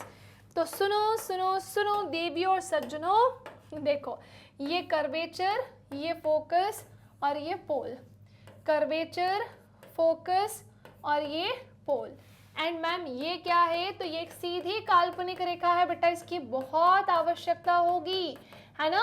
अभी मैं आपको थोड़ी देर में जो आपको इमेज बनाना सिखाऊंगी कि लाइट रेस ऐसे आई, डाइवर्ज हुई, इसके ऊपर नीचे ऐसे होगी, ठीक है, ऐसे होगी। और अगर कन्वर्ज होगी ना तो इसके ऊपर नीचे ऐसे कन्वर्ज होगी, ठीक है। ओके, क्या रह गया अब? तो अगर मैं तुम लोगों से बोलूं, क्या बोल दूं कि हमारा यहां से लेकर यहां तक की जो डिस्टेंस है वो हमारी क्या होगी? रेडियस ऑफ कर्वेचर, ठीक है। यहां से बेटा यहां तक की जो डिस्टेंस है वही क्या होगी? रेडियस ऑफ कर्वेचर, वक्रता त्रिज्या। फिर मैम फोकल लेंथ कहाँ है हमारी? तो बेटा ये रही तुम्हारी फोकल लेंथ। ये देखो यहाँ से यहाँ तक की जो डिस्टेंस होगी कैपिटल एफ से लेकर कैपिटल पी तक की बेटा, उसे तुम क्या बोल दोगे? फोकल लेंथ बोल दोगे, ठीक है, फोकल लेंथ। और यहाँ से यहाँ तक तुम्हारा द्वारक होगा, यहाँ से तुम्हारा द्वारक जो है वो होगा ऊपर से नीचे तक, यहाँ से यहाँ। अब बताओ किसी को कोई कंफ्यूजन? इतने में सारी चीजें अब डन हो गई। तो क्या बोलते हो? अब अगर मैं तुमसे बोलूंगी कि वस्तु हमारी वक्रता केंद्र पर है तो तुम समझ जाओगे ना कि इस वक्रता केंद्र का मतलब मैं क्या कहना चाह रही हूँ। अगर मैं तुमसे बोलूं कि वस्तु तुम्हारी कहाँ है भैया? वक्रता केंद्र पर है, तो क्या तुम समझ जाओगे कि वस्तु कहाँ पर है? ठीक है, आप देखो वस्तु कहाँ कहाँ रख सकते हैं, ये चीजें तुम्हें डन हो गई है ना। तो मैंने तुमसे क्या बोला? रुको रुको रुको रुको, इसे थोड़ा सा ऊपर लेके चलो और इसे थोड़ा सा ऊपर लेके चलो। मैंने तुमसे अभी बोला कि जो हमारा अवतल दर्पण होता है ना, जो हमारा अवतल दर्पण होता है ना बेटा, इस अवतल दर्पण में जो वस्तु का प्रतिबिंब बनता है और ये जो उत्तल दर्पण में वस्तु का प्रतिबिंब बनता है, दोनों में डिफरेंस है। दोनों में क्या है भैया? डिफरेंस है। क्या डिफरेंस होता है? सो अवतल दर्पण में 6 तरीके से इमेजेस बनती हैं। कितने तरीके से? तो भाई अवतल दर्पण में वस्तु का प्रतिबिंब 6 तरीके से बनता है और उत्तल दर्पण में वस्तु का जो प्रतिबिंब है वो 2 तरीके से बनता है, ठीक है। अब मैम वो 6 कंडीशंस कौन कौन सी है वही तो मैं आपको बताने जा रही हूँ। तो सुनो, उत्तल दर्पण में और अवतल दर्पण में है ना, वो पूरी कंडीशन अगर मैं आपको बताऊं तो होगा ये भाई, पहले तो ये छोटा करो, है ना। तो बेटा होगा ये कि मान लो कि ये तुम्हारा क्या है? अवतल दर्पण और ये तुम्हारा क्या है? उत्तल दर्पण। गंदा बन गया, इसको सही बनाओ, ऐसा, ठीक है। तो ये यहाँ से कैसा होगा? ऐसे पॉलिश, है ना, और ये यहाँ से ऐसा कैसा होगा? पॉलिश होगा, ठीक है। देखो अब होता ये है कि, है ना, और यहाँ से कैसी सीधी काल्पनिक रेखा जाती है, निकालो इसे। यहाँ से भी सीधी काल्पनिक रेखा निकालो। मैं मेन चीज़ लिख रही हूँ अब जिसकी मुझे ज़रूरत है। एक तो मुझे कर्वेचर की ज़रूरत है ना, एक मुझे किसकी ज़रूरत है? फोकस की ज़रूरत है, और एक मुझे किसकी ज़रूरत है? पोल की, है ना।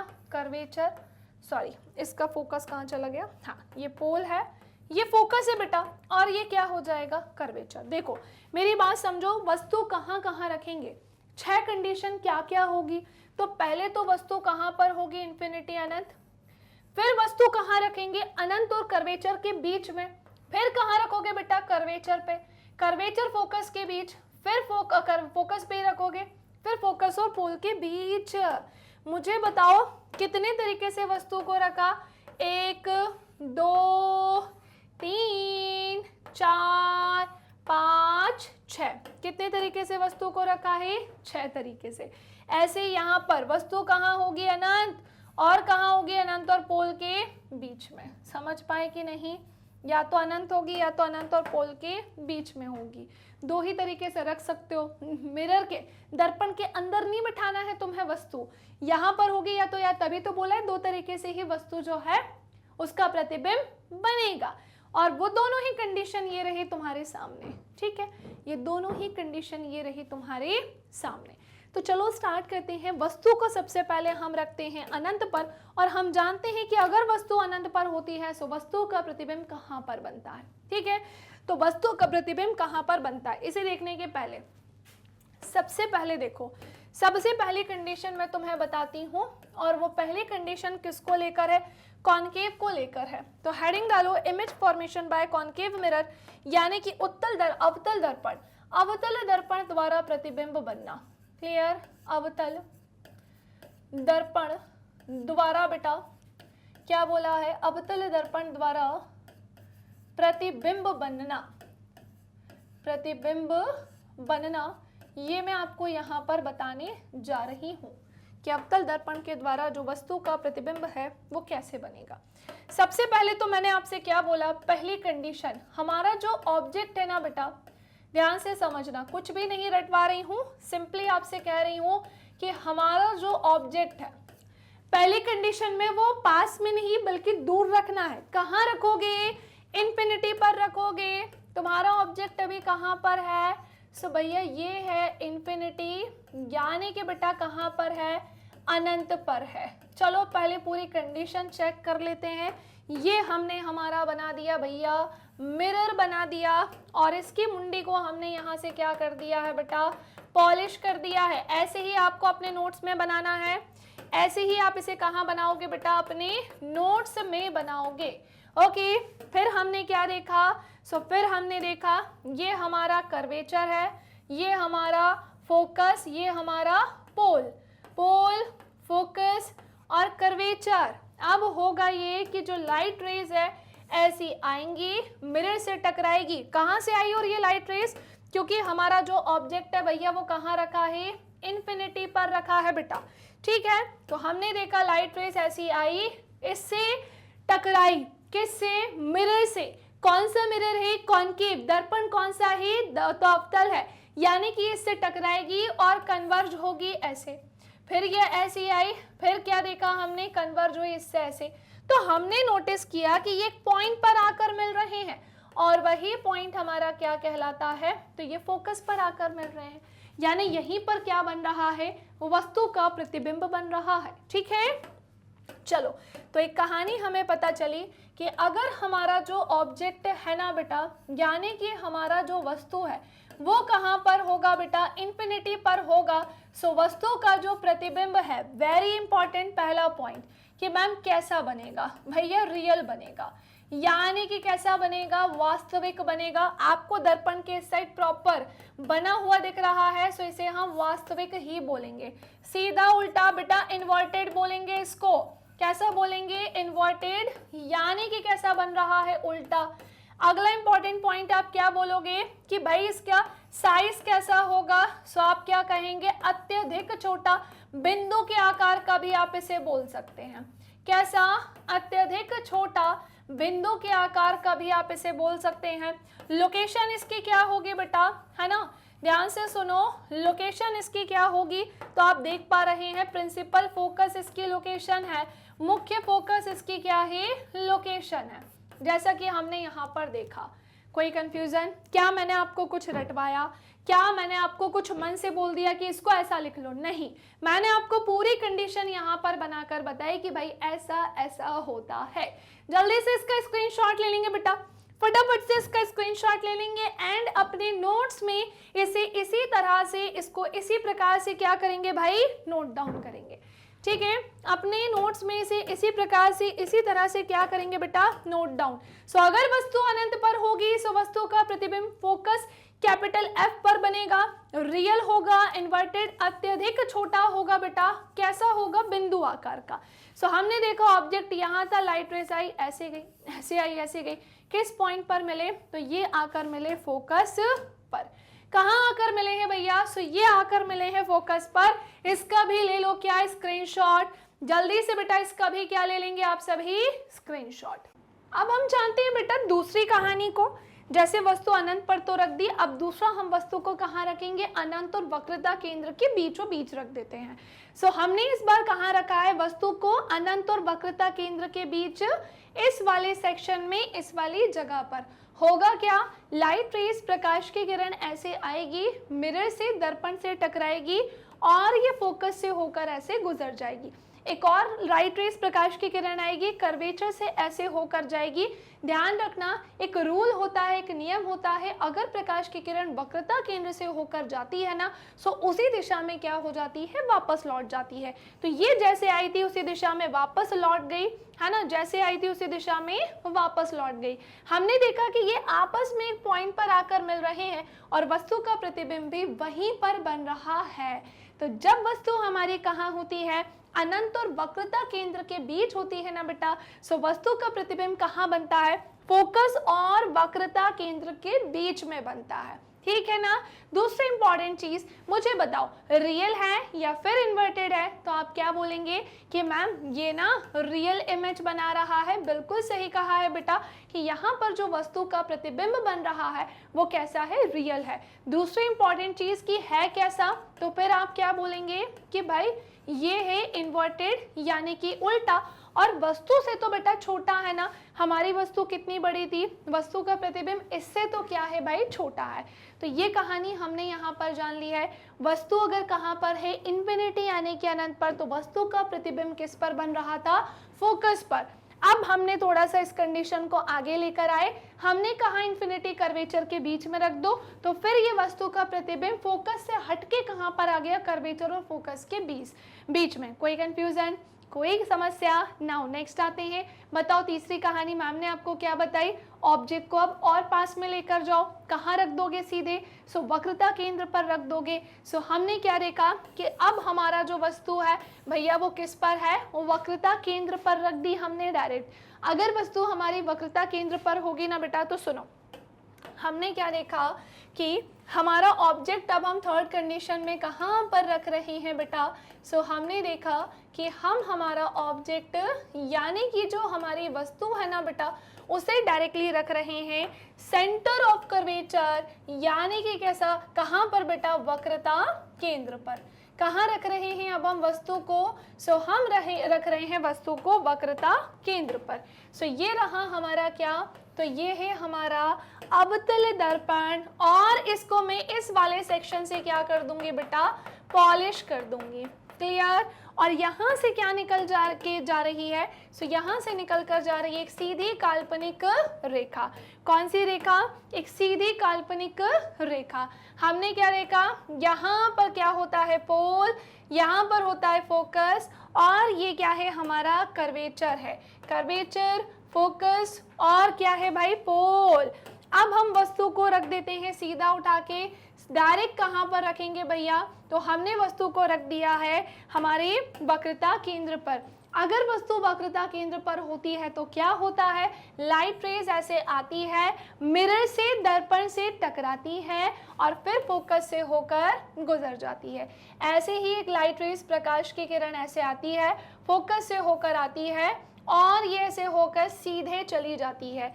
कहाँ चली जाती है, सो ऐसे सीधे चली जाती है। अब हमने देखा कि ये एक पॉइंट पर क्या कर रहे हैं भाई, मिल रहे हैं, और वस्तु का प्रतिबिंब जो है वो ठीक कहाँ बन गया बेटा, इसके नीचे ही तो बन गया, कहीं और नहीं बना, बल्कि कहाँ बना, ठीक इसके नीचे बना। तो हमने जाना कि अगर वस्तु कहाँ पर होती है, वक्रता केंद्र पर है, सो इसकी जो इमेज है ना बेटा, यानी कि इसका जो प्रतिबिंब है ना बेटा, वो कहाँ पर बनेगा। पहली बात तो आप क्या बोलोगे, रियल है या इन्वर्टेड है। अगर हमारा कॉनकेव मिरर है और मिरर के इस साइड की कंडीशन है, सो हमेशा ध्यान रखना कि वस्तु का प्रतिबिंब कैसा होगा, रियल होगा। सो सबसे पहला पॉइंट इस कंडीशन में यही कि वस्तु का प्रतिबिंब कैसा है, रियल, यानी कि कैसा है बेटा, वास्तविक है। दूसरी इंपॉर्टेंट कहानी लिखिएगा कि वस्तु का प्रतिबिंब कैसा होगा, सो भाई ये होगा इन्वर्टेड यानी कि उल्टा, अभी मैंने आपको बताया। तीसरी इंपॉर्टेंट पॉइंट भैया, साइज क्या होगा इसकी, तो साइज में आप क्या बताओगे कि सेम ही होगा, यानी कि इसका जो साइज है भाई वो समान ही होगा।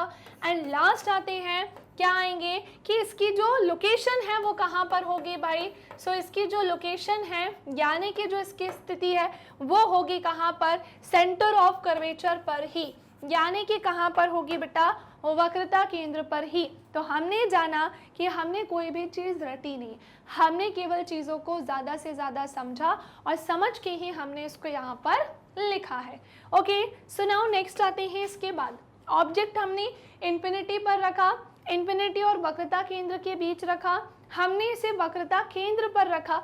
अब आते हैं हम दूसरी कहानी, ये मैच कर लो पहले भैया, वक्रता केंद्र पर ही वस्तु का प्रतिबिंब है, वास्तविक है, उल्टा है और कैसा है बेटा, वस्तु के बराबर है। कुछ इस तरीके से ये बनेगा।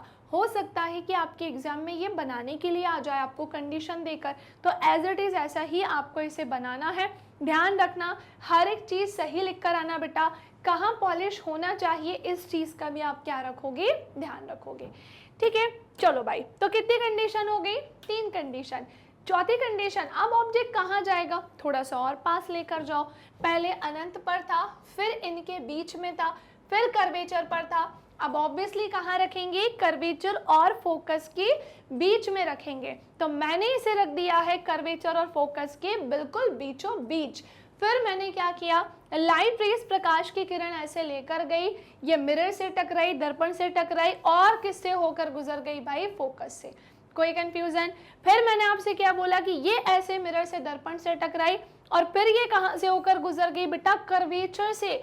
ध्यान से देखो कहाँ से होकर गुजरी है, कर्वेचर से होकर गुजरी और ये एक पॉइंट पर आकर मिले हैं, है ना। और वस्तु का प्रतिबिंब भी कहाँ बना है बेटा, यहाँ पर बना है। कोई कंफ्यूजन? आप मुझे बताओ हुआ क्या यहाँ पर। सो भाई हुआ ये कि हमने देखा कि अगर ऑब्जेक्ट कर्वेचर और फोकस के बीच में होता है ना, सो वस्तु का जो प्रतिबिंब है ना वो कर्वेचर से परे बनता है। किसके परे बनता है, कर्वेचर से परे बनता है। कैसा बनेगा भाई, अगेन सेम पॉइंट, रियल तो होगा ही होगा, रियल तो होगा ही होगा। और कैसा होगा बेटा, सो ये होगा इनवर्टेड यानी कि उल्टा, और वस्तु से छोटा है या बड़ा है। सो हमारी वस्तु कितनी छोटी सी थी और इसकी जो इमेज बनकर आई है सामने वो कैसी है, वस्तु से बड़ी है। सो अगर हमारा ऑब्जेक्ट कहाँ पर रखा है, कर्वेचर फोकस के बीच में, सो वस्तु का जो प्रतिबिंब है वो वस्तु से कैसा बनेगा बेटा, बड़ा बनेगा। समझ पाए कि नहीं? कैसे बनाओगे आप, खुद से कैसे ड्रॉ करोगे, तो इधर देखो, जल्दी देखो इधर, मैं आपको समझाती हूँ चौथी कंडीशन कि आपको क्या करना है बेटा। सबसे पहले इस ऑब्जेक्ट यानी कि इस वस्तु को रखना है कहाँ पर, मध्य में। किसके मध्य में, हो वक्रता केंद्र और फोकस के। क्लियर? वक्रता केंद्र ऐसा लिखते हैं, सी और एफ के मध्य, ठीक है ना, सी और एफ के मध्य। तो हमें पूरा नहीं लिखना पड़ेगा, हम शॉर्ट में ही इसे समझ जाएंगे। क्लियर? अब एक और पॉइंट लिखेंगे, फिर वस्तु का प्रतिबिंब कैसा बनेगा बेटा, यानी कि इमेज कैसे बनेगी। सो ध्यान से सुनो, वस्तु का जो प्रतिबिंब होगा यानी कि जो इमेज होगी, सबसे पहला पॉइंट रियल ही बनाएगी। यानी कि कैसी इमेज बनेगी, रियल, यानी कि बनेगी भैया वास्तविक। और कैसे बनेगी, तो सीधी या उल्टी, तो हमने क्या देखा, इन्वर्टेड होगी, यानी कि कैसे होगी बेटा, उल्टी होगी। हाँ, हमने ये चीज़ भी जानी। अच्छा, कैसे जानी, तो ये देख तो लो पहले। तो मैंने ये बनाया इसको यहाँ पर और इसे इस वाले सेक्शन को क्या कर दिया, ऐसे अच्छे से पॉलिश कर दिया। ठीक है बेटा, इसे मैंने यहाँ पर इस तरह से अच्छे से क्या कर दिया है, पॉलिश। और मैंने यहाँ से इसको ऐसे गुजार दिया है, ले जाकर छोड़ दिया है। फिर मैंने क्या बोला, ये हमारा कर्वेचर है, ये हमारा फोकस है और ये क्या है बेटा, हमारा पोल है। नाउ ऑब्जेक्ट को मैं कहाँ रखने वाली हूँ, सो ऑब्जेक्ट जो है इनके बीच में है। पहली बात तो ध्यान से सुनना, ऑब्जेक्ट कहाँ होगा, इनके बीच में। पहली कहानी तो आप जानते हो भाई, लाइट रेज आएगी, मिरर से टकराएगी, फोकस से होकर गुजर जाएगी। कुछ अलग हुआ नहीं हुआ। फिर ये लाइट रेज आई, इससे टकराई और ये कर्वेचर से होकर गुजर गई।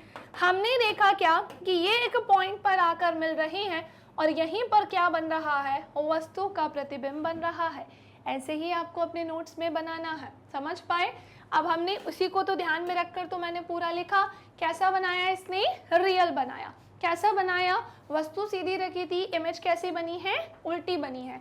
तीसरी कंडीशन, साइज बताओ मुझको, साइज बताओ, क्या बोलोगे आप, वस्तु से तो बड़ा है। क्या बोलोगे, साइज क्या है बेटा, वस्तु से बड़ा इसका साइज होगा।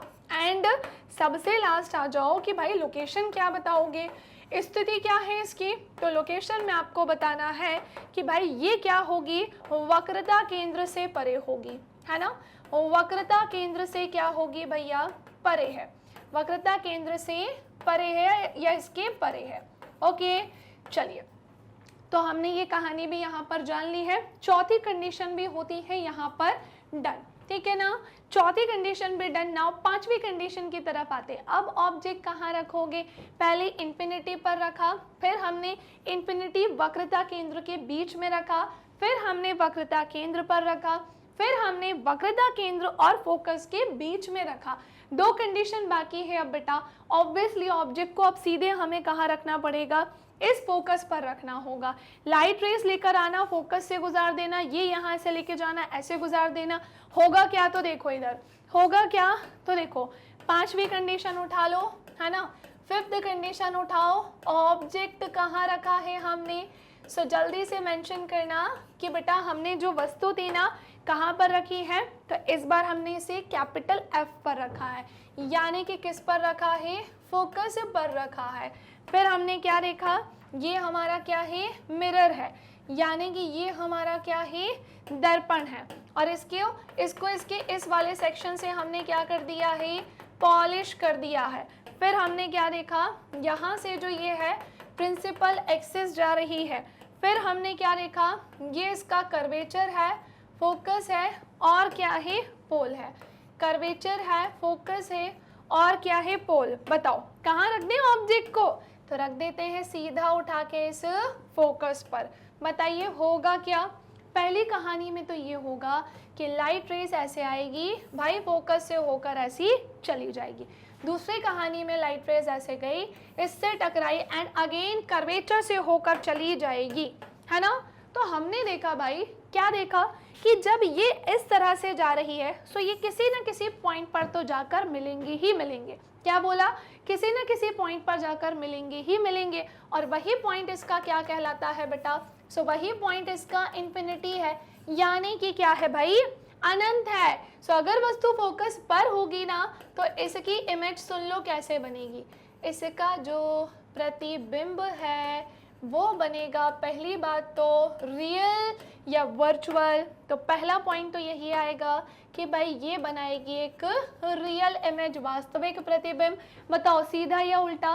अगर बेटा प्रिंसिपल एक्सिस के नीचे है ना, यानी कि बेटा मुख्य अक्ष के नीचे है ना, तो फिर कैसा बनाएगा, इनवर्टेड बनाएगा। क्लियर। तो फिर कैसा बनाएगा, इनवर्टेड बनाएगा, यानी कि कैसा बनाएगा बेटा, उल्टा बनाएगा। एक और पॉइंट ध्यान रखिएगा, साइज का क्या होगा। सो साइज इसमें कैसा होगा, हाईली एनलार्ज्ड होगा, यानी कि कैसा होगा बेटा, अत्यधिक बड़ा होगा। समझ रहे हो, अत्यधिक बड़ा, बहुत बड़ा होगा, ये चीज ध्यान रखना। एंड लास्ट कहानी ध्यान रखना कि भाई इसकी लोकेशन क्या होगी, यानी कि भाई इसकी स्थिति क्या होगी। सो लोकेशन इसकी जो है वो आप बता सकते हैं इन्फिनिटी होगी, यानी कि क्या होगी भाई, अनंत होगी। इन्फिनिटी यानी कि वस्तु का प्रतिबिंब कहाँ बन रहा है बेटा, अनंत पर बन रहा है। कोई कंफ्यूजन, कुछ पूछना है। चलो भाई, सो पांचवी कहानी भी हमारी यहाँ पर होती है फिनिश। फिफ्थ कंडीशन भी हमारी यहाँ पर क्या होती है, पूरी, कि अगर ऑब्जेक्ट हमारा फोकस पर होगा सो वस्तु का प्रतिबिंब अनंत पर बनेगा। अच्छा, आपने नोटिस किया जब ऑब्जेक्ट अनंत पर था तो छोटू सा बन रहा था, जैसे जैसे ये पास आता गया सो ऑब्जेक्ट के साइज में भी क्या आता गया, डिफरेंस आता गया। लास्ट कंडीशन की तरफ आते हैं जो कि पूरी तरीके से चेंज है ना, पूरी तरीके से चेंज है। और वो क्या है, तो देखो अब हमारा ऑब्जेक्ट लास्ट कहाँ पर रखा है भाई, फोकस और पोल के बीच में, क्योंकि पोल पर तो रख नहीं सकते, हमने कहाँ रख दिया, फोकस और पोल के बीचों बीच रख दिया है। हमने देखा कि अब इस बार क्या होगा, ये सीधे पोल से टकराएगी, और जब ये पोल से टकराएगी तो ये ऐसे चली गई, ठीक है, हमने ऐसा कर दिया। फिर ये ऐसे ऊपर गई और ये ऐसे चली गई और उसी दिशा में वापस भी चली जाएगी। ये चीज़ इसमें भी करना आप, ये चीज़ इसमें भी करना। ये जो ऐसे गई है, टकराई है ना, तो इससे होकर वापस चली गई, ठीक है। अब हमने क्या देखा, इसमें क्या होगा, ये इससे टकराएगी और इस दिशा में चली जाएगी। हमने देखा ये दोनों कभी किसी पॉइंट पे बेटा मिल ही नहीं सकते हैं। क्यों नहीं मिल सकते, जैसे जैसे डिस्टेंस बढ़ती जाएगी इनके बीच के मिलने की भी डिस्टेंस जो है वो भी बढ़ती जाएगी। फिर हम इसे कहाँ लेकर जाएंगे, ऐसे पीछे यहाँ इस साइड पर, और वस्तु का जो प्रतिबिंब है ना बेटा वो यहाँ पर हमें बनता हुआ प्रतीत होगा। क्या कहा मैंने आप सभी से कि वस्तु का प्रतिबिंब हमें बनता हुआ प्रतीत होगा। और ये कैसी इमेज दे रही है हमको, रियल तो नहीं है। सबसे बड़ा पॉइंट ये है आपका दर्पण यानी मिरर, और ये इसका कौन सा सेक्शन है बेटा, पॉलिश वाला सेक्शन है। और इस दर्पण के इस साइड अगर किसी वस्तु का प्रतिबिंब बन रहा है सो वो रियल तो नहीं है, बल्कि कैसा होगा, सो ऑब्वियसली भाई ये है एक वर्चुअल इमेज। कौन सी इमेज है बेटा, सो ये है एक वर्चुअल इमेज। दूसरी इंपॉर्टेंट चीज, सीधी या उल्टी, तुम्हारा ऑब्जेक्ट यहाँ रखा था और तुमने देखा कि ऑब्जेक्ट ऐसा दिखाई दे रहा है, इसका मतलब ये कैसा होगा भाई, इरेक्ट ही है, सीधा ही है। साइज कैसा होगा, वस्तु से छोटा, बड़ा, बहुत छोटा, बहुत बड़ा। तो हमने देखा ऐसी स्थिति तो नहीं है, लेकिन यस ये जो है वस्तु से तो बड़ा है। हमने क्या देखा कि ये क्या है, ऑब्जेक्ट से तो क्या होगा, बड़ा होगा। दूसरी इंपॉर्टेंट चीज कि भाई इसकी लोकेशन क्या है, सो दर्पण के पीछे होगा बेटा ये, जहां हम क्या बोलेंगे, दर्पण के पीछे अनंत तथा ध्रुव के मध्य। या आप डायरेक्टली क्या बोलेंगे, सो आप डायरेक्टली बोलेंगे कि इसकी जो लोकेशन है वो क्या होगी, सो वो होगी दर्पण के पीछे। कहाँ है बेटा इसकी लोकेशन, सो इसकी जो लोकेशन है वो क्या होगी, दर्पण के पीछे बनेगा वस्तु का प्रतिबिंब। या ऐसा बोलना चाहिए बेटा कि ये हमें बनता हुआ क्या होगा भाई, प्रतीत होगा। क्लियर, बनता हुआ क्या होगा, प्रतीत होगा। चलिए आगे की तरफ बढ़ते हैं। फाइनली हमारे पास 6 कंडीशन जो है वो कंप्लीट होती है। इसका यूजेस जानने के पहले थोड़ा सा कुछ जानेंगे। क्या जानेंगे, देखो हमने देखा कि जो हमारा अवतल दर्पण था, है ना, था क्या है, अभी भी कहीं चला थोड़ी गया। पहले तो सारे बच्चे मुझे कमेंट करके बता दें कि आप सभी को इस 6 तरीके से कॉनकेव मिरर में इमेजेस बनाना आ गई हैं, कोई डाउट तो नहीं है ना।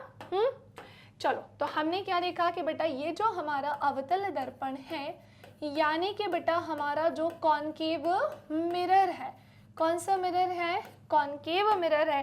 कितनी तरीके से इमेजेस बनती हैं इसमें, 6 तरीके से इमेजेस बनती हैं, है ना। 6 तरीके से क्या बनती हैं, इमेजेस बनती हैं। एक और इम्पॉर्टेंट पॉइंट, इसे भी मैं अब क्या कर रही हूँ बेटा, 2 पार्ट में डिवाइड कर रही हूँ। आप हमेशा ध्यान रखेंगे कि इसमें 5 तरीके से जो इमेजेस बनी है वो डिफरेंट बनी है, और एक जो इमेज बनी है वो कैसे बनी है बेटा, डिफरेंट बनी है। इसका मतलब क्या कि जो 5 तरीके से इमेज है, फर्स्ट ऑफ ऑल वो कैसी है, रियल यानी कि वास्तविक है। एंड वेरी इंपॉर्टेंट कि इसकी जो एक इमेज बनी है सबसे लास्ट वाली, वो कैसी है भैया, सो वो है वर्चुअल। कैसी है, सो वो है वर्चुअल, यानी कि कैसी है भाई, आभासी है। ठीक है ना, वर्चुअल यानी कि कैसी है, आभासी है। दूसरा इंपॉर्टेंट पॉइंट क्या ध्यान में रखेंगे कि ये कैसी होगी, इनवर्टेड है। 5 कंडीशन में हमने देखा कि वस्तु का प्रतिबिंब कैसा मिला है हमको, उल्टा, और एक कंडीशन में कैसा मिला है बेटा, सो वो मिला है इरेक्ट यानी कि सीधा। चलो, किसी को कुछ पूछना है, किसी को कुछ जानना है, सो ये शॉर्ट नोट्स के फॉर्म में आप अपने नोट्स में बना लीजिएगा ताकि आपको ध्यान रहे कि हमने क्या क्या किया था। नाउ नेक्स्ट आते हैं अब हम इनके यूजेज जानने के लिए, कहाँ कहाँ पर भाई इनका उपयोग किया जाता है। जो अवतल दर्पण होते हैं कहाँ कहाँ इनका यूज होता है।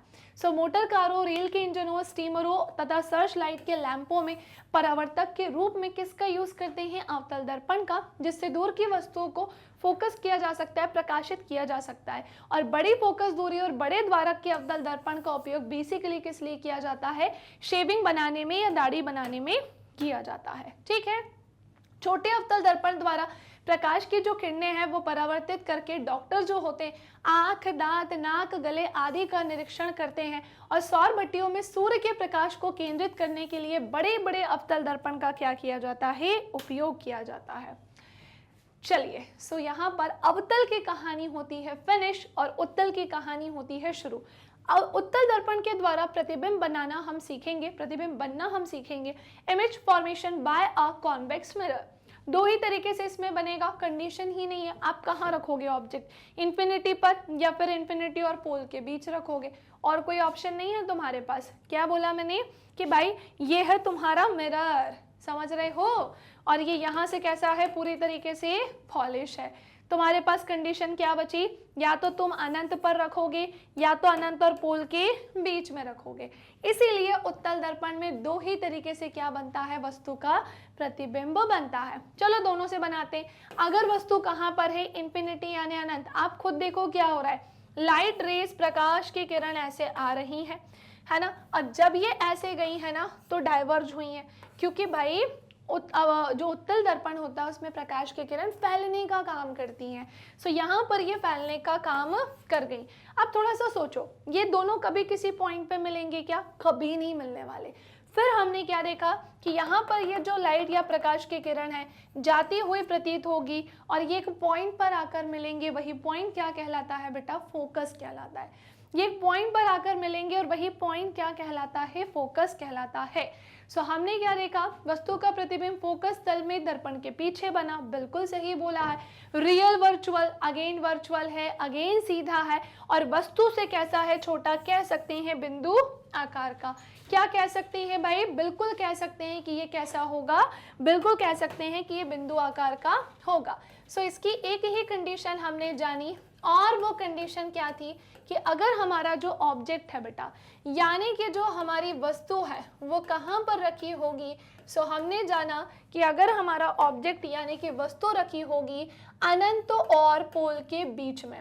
अच्छा, बीच में क्यों, डायरेक्ट बोलो अनंत पर है, यानी कि किस पर रखी है बेटा, इन्फिनिटी पर है। क्लियर, अनंत यानी कि किस पर है, इन्फिनिटी पर है। तो देखो पहली बात तो ये ऐसा बनेगा, और भाई अंदर वाले सेक्शन से बेटा ये क्या होगा, इस तरह से पॉलिश होगा, और जो हमारी प्रिंसिपल एक्सेस है वो यहाँ से ऐसे गुजरेगी। ठीक है, दूसरी इंपॉर्टेंट पॉइंट कि ये हमारा क्या हो जाएगा, इसका कर्वेचर, ये क्या है बेटा, इसका फोकस, और ये इसका क्या है, पोल है।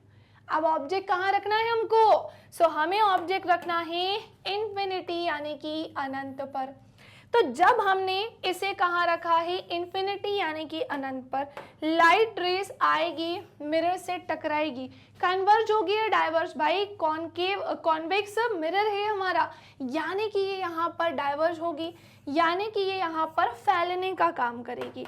जैसे ही मिरर से टकराएगी वैसे, तो हमने जाना ये दोनों कभी किसी पॉइंट पर आकर मिल ही नहीं रहे हैं। अब क्या करेंगे हमने देखा फिर यहाँ पर ये इससे क्या हो रहे हैं, मिलते हुए प्रतीत हो रहे हैं, और वस्तु जो है वो किस पर बन रही है बेटा, फोकस पर बन रही है, बनती हुई क्या हो रही है, प्रतीत हो रही है। वस्तु जो है वो फोकस पर बनती हुई प्रतीत हो रही है। इसीलिए तो हमने कहा, क्या कहा कि भाई अगर बनती हुई प्रतीत हो रही है इसका मतलब कैसी होगी, वर्चुअल आभासी। कैसी होगी, सीधी होगी। और कैसी होगी, हमारा ऑब्जेक्ट इतना बड़ा था, वस्तु यहाँ इतनी चुन्नू सी बनती हुई प्रतीत हुई, तो हम कहेंगे हाईली डिमिनिश्ड है, यानी कि कैसी है भाई, अत्यधिक छोटी है। जल्दी से इसका स्क्रीनशॉट ले लो, फटाफट से इसका स्क्रीनशॉट ले लो, देन हम बढ़ते हैं आगे की तरफ। चलिए भाई, सब दूसरी कहानी को समझते हैं, जहां पर मैं आपको बताऊंगी कि अब ऑब्जेक्ट कहां पर रखेंगे भाई हम। सो ऑब्वियसली इन्फिनिटी तथा दर्पण के ध्रुव P के बीच रखेंगे हम, है ना। तो ये है वो जगह जहां पर अब हमें ऑब्जेक्ट को रखना है, इन्फिनिटी और जो हमारा मिरर का पोल था उसके बीचों बीच हम इसे रखेंगे। तो चलो, अगर ऐसा करते हैं तो वस्तु का प्रतिबिंब कहाँ बनेगा, तो मैंने यहाँ रखा है बेटा इस ऑब्जेक्ट को। पहली बात तो सो लाइट रेज, प्रकाश की किरण ऐसे आएंगी और डाइवर्ज हो जाएंगी, और हमने देखा कि जब ये डाइवर्ज हुई तो ये यहाँ से ऐसे जाती हुई क्या होगी भाई, प्रतीत होगी। समझ पाए कि नहीं समझ पाए, ऐसे ही लाइट रेज यहाँ ऐसे आई और ये क्या होगी, यहाँ से चली जाएगी, फिर ये यहाँ से क्या होगी भाई, जाती हुई प्रतीत होगी। तो हमने देखा कि ये एक पॉइंट पे मिल रहे हैं और वहीं पर क्या बन रहा है, वस्तु का प्रतिबिंब बन रहा है। क्लियर, वहीं क्या बन रहा है, वस्तु का प्रतिबिंब बन रहा है। तो अगर हमारी जो वस्तु है वो अनंत और पोल के बीच में होती है, सो वस्तु का प्रतिबिंब कहाँ पर बनता है, सो अगर हमारी वस्तु अनंत और पोल के बीच में है, सो वस्तु का जो प्रतिबिंब है वो ध्रुव और फोकस के बीच में बनेगा। किसके, ये देखो ध्रुव और फोकस के बीच में बना है। अगेन सेम वही चीज बेटा, कैसी इमेज बनेगी, वर्चुअल बनेगी। अगेन सेम चीज कैसे बनेगी भाई, सो वो बनेगी इरेक्ट यानी कि सीधी, और कैसे बनेगी, वस्तु से छोटी बनेगी, है ना। इरेक्ट तो है ना, सीधी तो है, लेकिन साइज में कैसी होगी, डिमिनिश्ड यानी कि छोटी। ये था हमारा ऑब्जेक्ट और ये यहाँ पर बनी है क्या बेटा, वस्तु। सो उम्मीद करती हूँ कि आपको ये पूरी कहानी जो है समझ में आ गई होगी स्फेरिकल मिरर को लेकर, यानी कि गोलीय दर्पण को लेकर। नाउ आगे की तरफ आते हैं और फाइनली हमारा यहाँ पर हमने मिरर वाला जो पार्ट है इमेजेस बनाने का, हमने यहाँ दर्पण वाला सेक्शन जो है वो कंप्लीट कर दिया है वस्तु के प्रतिबिंब को लेकर। सो किसी भी वस्तु का प्रतिबिंब अगर अवतल दर्पण में है तो कैसे बनेगा, उत्तल दर्पण में कैसे बनेगा, दोनों चीज़ें मैंने यहाँ एक्सप्लेन कर दी है। चलिए अब आगे बढ़ते हैं और मैं आपको बताती हूँ उत्तल दर्पण के उपयोग, यूजेज ऑफ कॉन्वेक्स मिरर। सो उत्तल दर्पण का उपयोग स्कूटर, मोटर कारों आदि वाहनों में जो होते हैं साइड मिरर के रूप में किया जाता है। किसके रूप में किया जाता है, साइड मिरर के रूप में किया जाता है, जिससे पीछे की ओर के काफी बड़े क्षेत्र का स्पष्ट व सीधा प्रतिबिंब दिखाई पड़ता है। बड़े आकार के उत्तल दर्पणों का उपयोग बड़ी बड़ी दुकानों में सुरक्षा के लिए किया जाता है। क्लियर। अब नेक्स्ट आते हैं इसी के साथ इसके चिन्ह परिपाटी की तरफ। इसके चिन्ह परिपाटी को जानते हैं, समझते हैं।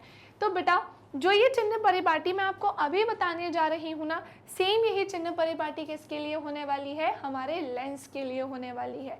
ठीक है, जो मैं मिरर के लिए बता रही हूँ वही सेम किसके लिए होगी, लेंस के लिए होगी। सो बहुत ध्यान से सुनिएगा। हमने क्या देखा कि ये हमारा क्या है भाई, मिरर है, जो इस वाले सेक्शन से यहाँ वाले पार्ट से क्या है, तो हमने देखा यहाँ से ये पॉलिश है। ठीक है। अच्छा, चाहे कॉनकेव हो चाहे कॉन्वेक्स हो, मिरर हो लेंस हो, सभी के लिए कैसा है, इक्वल है। हमने देखा कि अगर इस साइड वाले सेक्शन की बात होगी ना बेटा हमेशा, सो फिर जो इसका जो दाईं ओर की जो डिस्टेंस को अगर मापना होगा, सो उसके लिए जो साइन यूज होगा उसके लिए साइन हमेशा कैसा होगा, पॉजिटिव। लेकिन ध्यान रखना प्रिंसिपल एक्सिस के ठीक ऊपर की बात यहाँ पर बताई जा रही है। नेक्स्ट दूसरी कहानी की तरफ कि अगर बाईं ओर की दूरी की बात की जा रही है तो फिर हम क्या बोलेंगे कि जो साइन होगा वो कैसा होगा, नेगेटिव होगा।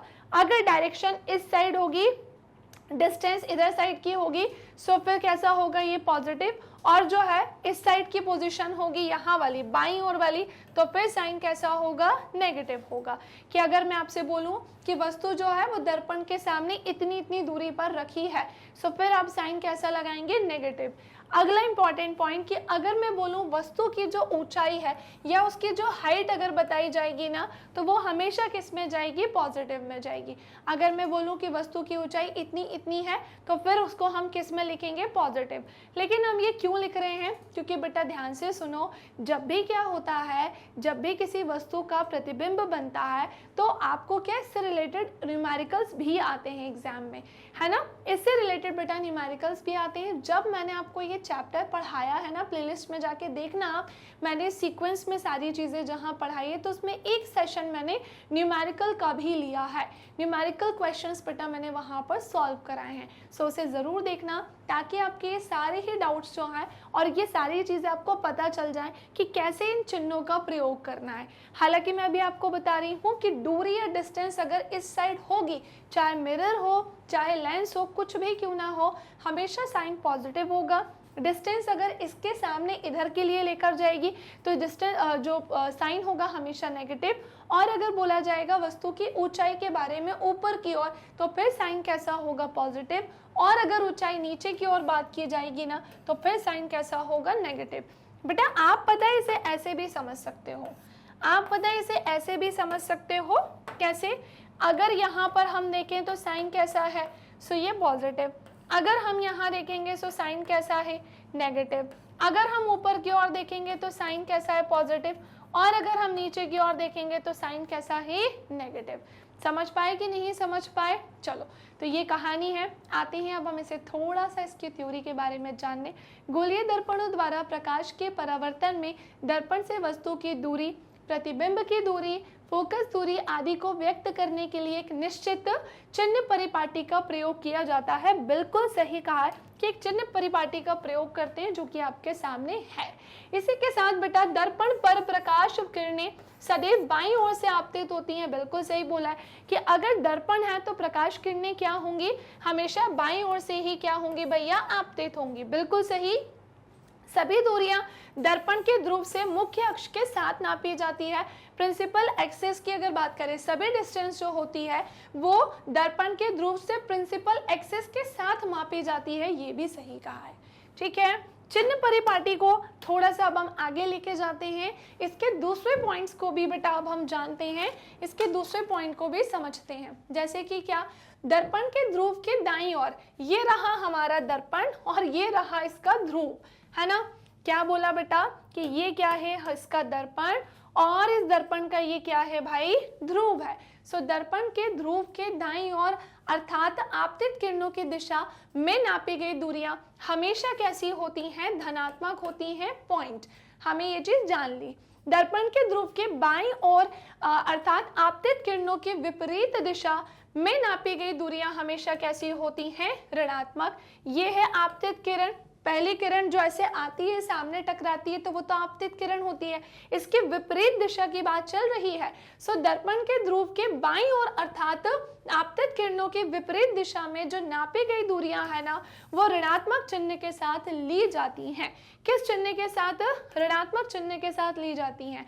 वस्तु एवं प्रतिबिंब की लंबाइयां मुख्य अक्ष के ऊपर की ओर धनात्मक, तो ये ऊपर की ओर इसकी जो लंबाई या लेंथ है, हाइट है, ऊंचाई है, ये धनात्मक होगी, और नीचे की ओर ये कैसी होती है, ऋणात्मक ली जाती है। कोई कंफ्यूजन, कोई समस्या? तो जैसे अब हम न्यूमेरिकल्स की तरफ चलेंगे ना बेटा, जैसे आज तो ये हमारा पूरा कंप्लीट चैप्टर रिवीजन चल रहा है जिसका पार्ट 1 है, इसी का पार्ट 2 भी आएगा जो आपको मिलेगा, जहां हम लेंस की पूरी कहानी जानेंगे। लेंस में आपको पूरा वहां विस्तार से पढ़ाऊंगी, वहां पर भी मैं चिन्ह के बारे में बताऊंगी, चिन्ह परिपाटी के बारे में बताऊंगी। समझ पाए कि नहीं समझ पाए? चलिए, अब बात ऐसी आती है कि जो उत्तल दर्पण होता है इसकी फोकस दूरी धनात्मक लेते हैं, जबकि अवतल दर्पण की फोकस दूरी क्या होती है, ऋणात्मक ली जाती है। समझ पाए कि नहीं? हमने क्या बोला कि भाई उत्तल दर्पण की फोकस दूरी कैसी होती है, धनात्मक, और अवतल दर्पण की फोकस दूरी कैसी होती है भाई, ऋणात्मक होती है। नेक्स्ट आते हैं अब हम मिरर फॉर्मूले की तरफ। कई बार मिरर फॉर्मूले से जो है डायरेक्टली क्वेश्चंस आ जाते हैं, तो चलिए इसे भी डिस्कस करते हैं। गोलीय दर्पण में सभी दूरियां ध्रुव से नापी जाती हैं, और गोलीय दर्पण के ध्रुव से वस्तु की दूरी u से, स्मॉल u से, और जो प्रतिबिंब की दूरी है उसे स्मॉल v से, और मुख्य फोकस बिंदु की दूरी को हम स्मॉल f से क्या करते हैं, व्यक्त करते हैं। इन राशियों u, v तथा f के बीच में संबंध ही मिरर फॉर्मूला कहलाता है, दर्पण सूत्र कहलाता है। और ये कुछ इस तरीके से शो होता है कि 1/v plus 1/u is equals to 1/f, ये इसका क्या होता है बेटा, फॉर्मूला। दोनों प्रकार के दर्पण, चाहे कोई सा भी दर्पण क्यों ना हो, तो भाई अगर वो है हमारा कॉन्वेक्स या फिर है वो कॉन्केव, दोनों के लिए सेम फॉर्मूला ही बेटा हमें यहाँ पर यूज करना होगा। ठीक है, गोलीय दर्पणों द्वारा आवर्धन को भी अब हम जानते हैं। गोलीय दर्पणों द्वारा आवर्धन को देखते हैं। गोलीय दर्पणों के मुख्य अक्ष के लंबवत नापी गई प्रतिबिंब की लंबाई तथा वस्तु की लंबाई के अनुपात को ही क्या कहा जाता है, मैग्निफिकेशन, यानी कि आवर्धन। और इसे हम स्मॉल m से प्रदर्शित करते हैं। यदि वस्तु की लंबाई ये दी है यहाँ पर, है ना, ऑब्जेक्ट की हाइट, है ना, और प्रतिबिंब की लंबाई जो है यानी इमेज की जो हाइट है वो हो, मतलब ये HO जो आपको दिख रहा है एक्चुअली में वो हमें क्या बता रहा है, वस्तु की लंबाई, और ये हमें क्या बता रहा है, प्रतिबिंब की लंबाई। सो आवर्धन मैग्निफिकेशन क्या होगा, ये होगा इसका फॉर्मूला, जहां प्रतिबिंब की लंबाई को भाग देना होगा बेटा, डिवाइड करना होगा किससे, वस्तु की लंबाई से। आवर्धन बिंब की दूरी तथा प्रतिबिंब की दूरी से निम्न प्रकार से क्या है भाई, संबंधित है ना, ये इससे क्या है, निम्न प्रकार से संबंधित है। और ये होता है इसका फॉर्मूला मैग्निफिकेशन आवर्धन का, किसके लिए होता है बेटा, मिरर के लिए होता है, दर्पण के लिए होता है। चिन्ह परिपाटी के लिए, चूंकि चिन्ह परिपाटी के अनुसार मुख्य अक्ष के ऊपर की लंबाई धनात्मक और नीचे के लिए ऋणात्मक ली जाती है, तो सीधे प्रतिबिंब के लिए आवर्धन क्षमता धनात्मक और उल्टे प्रतिबिंब के लिए कैसी होगी, ये ऋणात्मक होगी। ठीक है, चलिए जल्दी से इसे क्या करेंगे भाई, नोट डाउन कर लेंगे, तो फटाफट से इसे क्या करेंगे, नोट डाउन। अब क्या होता है ना बेटा, जैसे सारी चीजें तो हो चुकी हैं, एक छोटा सा पार्ट और देख लो, देन हम इसको क्या करते हैं, फिनिश। और वो क्या है, सो आवर्धन का चिन्ह प्रतिबिंब की प्रकृति के बारे में सूचना देता है, और यहाँ पर आवर्धन के चिन्ह की बात करें, ये याद कर लेना क्योंकि कई बार एमसीक्यूज वाले सेक्शन में से डायरेक्टली क्वेश्चंस बन जाते हैं कि अगर ऋणात्मक चिन्ह की बात करें तो वस्तु का जो प्रतिबिंब है वो वास्तविक व उल्टा होगा, है ना। ये हमें ये बताता है, ऋणात्मक चिन्ह क्या बताता है कि वस्तु का प्रतिबिंब वास्तविक है और उल्टा है, और धनात्मक चिन्ह हमें क्या बताता है कि वस्तु का प्रतिबिंब आभासी है और कैसा है, सीधा है। आभासी है और कैसा है, सीधा है। आपको रियल इमेज, वर्चुअल इमेज सब अच्छे समझ में आ चुकी है। सीधा प्रतिबिंब कब बनता है, उल्टा प्रतिबिंब कब बनता है, सारी चीजें मैंने पूरे विस्तार से बिल्कुल डिटेल में जो है आपको बता दी है। ओके, तो चलिए भाई फिनिश करते हैं आज के सेशन को, और मैं उम्मीद करती हूँ कि आपको मिरर जो है अच्छे से क्लियर हो गया होगा, इमेज फॉर्मेशन अच्छे समझ में आ गया होगा, चाहे उत्तल लेंस हो चाहे अवतल लेंस हो, सारी चीज़ें अच्छे से क्लियर हो गई होंगी। तो इसी बात पे भाई पहले ही लाइक कर दो, शेयर कर दो, और यस प्यारे प्यारे कमेंट्स तो आप बिल्कुल कर सकते हो आप कि आज का सेशन आपको कैसा लगा। सो आज के सेशन में मैंने केवल और केवल मिरर वाला पार्ट डिस्कस किया है, लेकिन इसका एक और पार्ट आएगा जहां पर हम लेंस वाला सेक्शन जो है वो डिस्कस करेंगे। ओके, बाकी बेटा मैं आपको थोड़ी सी जानकारी दे देती हूँ कि आप मेरी लाइव क्लासेस कहाँ देख सकते हो, यूट्यूब पर, और इसी के साथ साथ रिकॉर्डेड क्लासेस भी मेरी मिलती हैं, और वो कहाँ मिलती हैं, यूट्यूब पर। एप्लीकेशन के थ्रू भी आप हमसे जुड़ सकते हैं, हमारी क्लासेस आपको एप्लीकेशन पर भी मिल जाएंगी, और वेबसाइट के थ्रू जुड़कर भी आप मेरी क्लासेस जो हैं उसे अटेंड कर सकते हैं। ये है हमारे हिंदी इंग्लिश मीडियम के टॉप कोर्सेज, जहां हम CBSE board, Delhi board, Bihar board, UP board, MP board, Rajasthan board, Vedic maths, crash course, spoken English, ये सब कुछ करवाते हैं कवर। ओके, बाकी ई नोट्स और ई बुक की लिंक आपको नीचे मिल जाएगी डिस्क्रिप्शन बॉक्स में, और मिलेंगे अब हम हमारे नेक्स्ट सेशन में। तब तक के लिए bye bye, take care, thank you class.